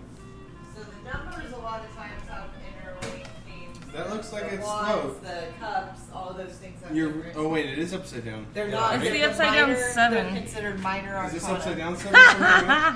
What That is would it? be- You're The gay. chariot card. It's facing this The way. what card? Isn't that a 6? That's Or a no, it's 7. So It it's looks a like chariot. Seven of reverse, swords? But then like No, Seven of it's swords. is it the 7 of swords? Because I thought it was the chariot card. No, It says- he's These were swallowing swords, originally alright. done with regular deck playing cards like the middle. Something they- He's swallowing swords, alright. So 7 of swords. Gay. Pretty gay, bro.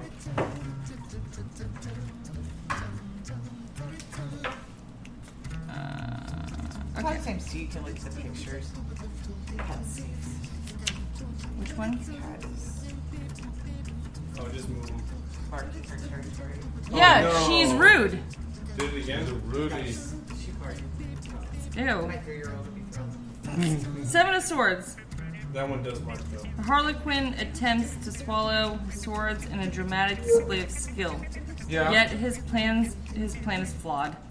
The rope which binds the blades is frayed and will soon break, leaving him in a tragic predicament. The reverse meaning of this card: a plan well thought out, strong advice. So the reverse is the one that is technically chosen at this point. Right. So it's a plan well thought out? And that's the confirmation card Like of the you said, king you have a of. dream you're following. You're not you're going for. That's pretty. That confirms the other one, doesn't it? That's I hot. suppose it That's does. pretty decent confirmation. But it's It's open to interpretation. I'll have to look at Pretty sure I give you pretty fucking strong advice, Frank. and see. You're gonna die doing what you want, right? Frank's gonna kill both of us in a plane accident as he's getting his pilot's license. That's what's gonna happen. That's what I'm getting at. I've always had a fear that I'm gonna die from heights. I've always had a fear I'm gonna die with you, right? Yeah, exactly. Frank's gonna. Kobe. Remember Independence Day? The father. Like drives into Well, oh god, the That's him right now. Trump That's him. I can fly. When we were watching Randy Quaid when or we whatever, when we were watching Independence Day and we were watching him fall out of the crop duster drunk, we're like, that's Frank. Yeah, So- that's true. Yeah, it'll be a good death. All right, Mike, do you have any questions? Come here and start mixing up your tarot cards. So clear the deck again. So take it, put it through. You clearly need to stay here at least 15 more minutes. I'll stay 15 more minutes. Okay. 20. Put it through the deck, or put it through the I need my smoke, reading too. cleanse it, then hold it for a second and just let your energy get on it. Think about what you want to ask. Wait, does it need to cleanse it through this? I do that. It cleanses energy. The smoke. It's like sage or like cedar. And then shuffle it. Yeah. Right? You can shuffle it and smoke it really. I just get the smoke around it. And then I don't know. I just had a weird vibe of like, okay, I need to shuffle. yeah, I would shuffle it definitely. That's how you're also like charging the cards with your energy. Don't be rude to my cards. It's not a poker. Be nice like a pussy. Unless it asks for it, but it did not. When you're famous, they'll let you do what you want. Or if you're friends with Epstein. Yeah. Okay. I think it's charged. All right, do you have a question or something you want to know? I guess. Thinking about something. What are you thinking about? Why is your hair red? I'm thinking about like career stuff. Like, can I ask it a question about like? That just takes for a second. What do you call that? Like success? Like how successful am I going to be? Or am I asking the wrong kind of question? Just to see where your career's going. How about that? Yeah, let's see where my career is Why don't we going. be consistent? Pull 2 cards I guess you're comfortable with. Flip both of them? No, put them down, face down. Turn. Oh, whatever, you're good. Okay, flip the first one. Yeah, on the landscape. No, it's switching to portrait. All right, what is it? Wheel of Fortune. Well, you need to I don't know switch if to it's upright or portrait. not. Yeah, switch to portrait. Portrait, not landscape. Well, I would have done it like this, so that means the cards would have been like this. Alright, there you go. Alright. So Wheel of Fortune, natural, Normal. not inverted. Upright. I didn't know you needed to go that way. Kind of want to do yours backwards. That was kind of backwards. That was very interesting. All right. They are your cards. They are. I used to. I know this sounds weird. I used to do this all the time, but I don't remember. Wheel of Fortune, upright. Okay, so the Wheel of Fortune, the description. The gypsy stares into the future with a blank gaze. She spins the wheel for an uneasy citizen who wishes to know his own fate. Where are you going with that? I'll be back. Upright meaning fortune, chance, unplanned happenings, fate, and destiny. Go ahead and do your second card. Ace of Cups. Upright. Upright.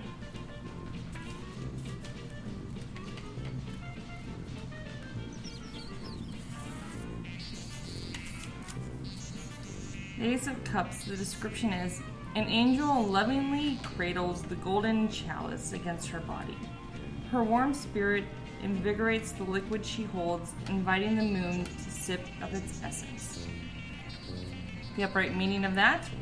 Abundant pleasure, fullness of spirit, beautiful situations in life. So as that relates to your job and your career, it looks pretty positive. It does. It is I may not know what's coming, but it sounds like it's going to be good. Wheel of Fortune. Alright. Anybody else want to do cards? Me. Oh, you got Erin? Erin, you want cards? You want cards? You're good. I wouldn't mind it. Erin, I already know it. Without doing your cards, you're gonna get a divorce and we're gonna get married. This is in your future. Just Pat, want cards? Oh, everyone wants cards tonight. I feel like such a tarot card whore. I feel like I betrayed my tarot cards by letting other people touch it. I gotta go. I'm so tired. Alright, give me loves and hugs. You were not. Oh, yeah. I love you so much.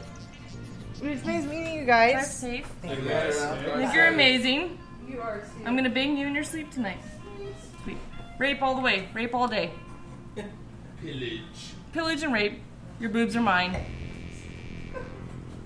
Go about getting everybody in your community pregnant. We already know what you can do. Yes.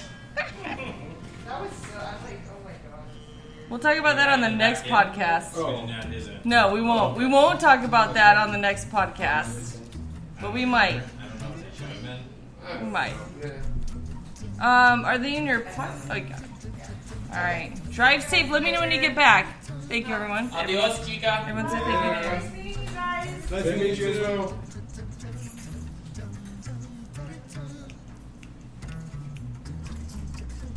The cats didn't fart. It was me. Oh, I thought it was me. It was me. They're calling them stinkies, right? Clean smell. Said two. Yes. Here come the cards.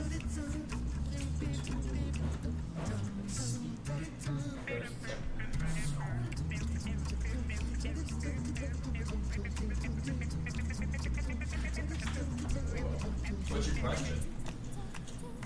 How will this next year be? That was already in my heart. An upside down empress.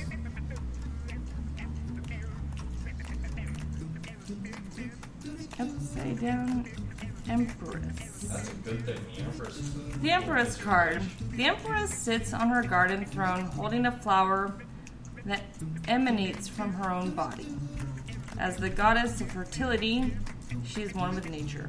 The upright meaning is a strong female figure, fertility, maternal. What's the upside down meaning?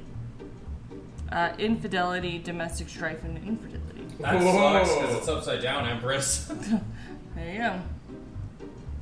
Dirty slut.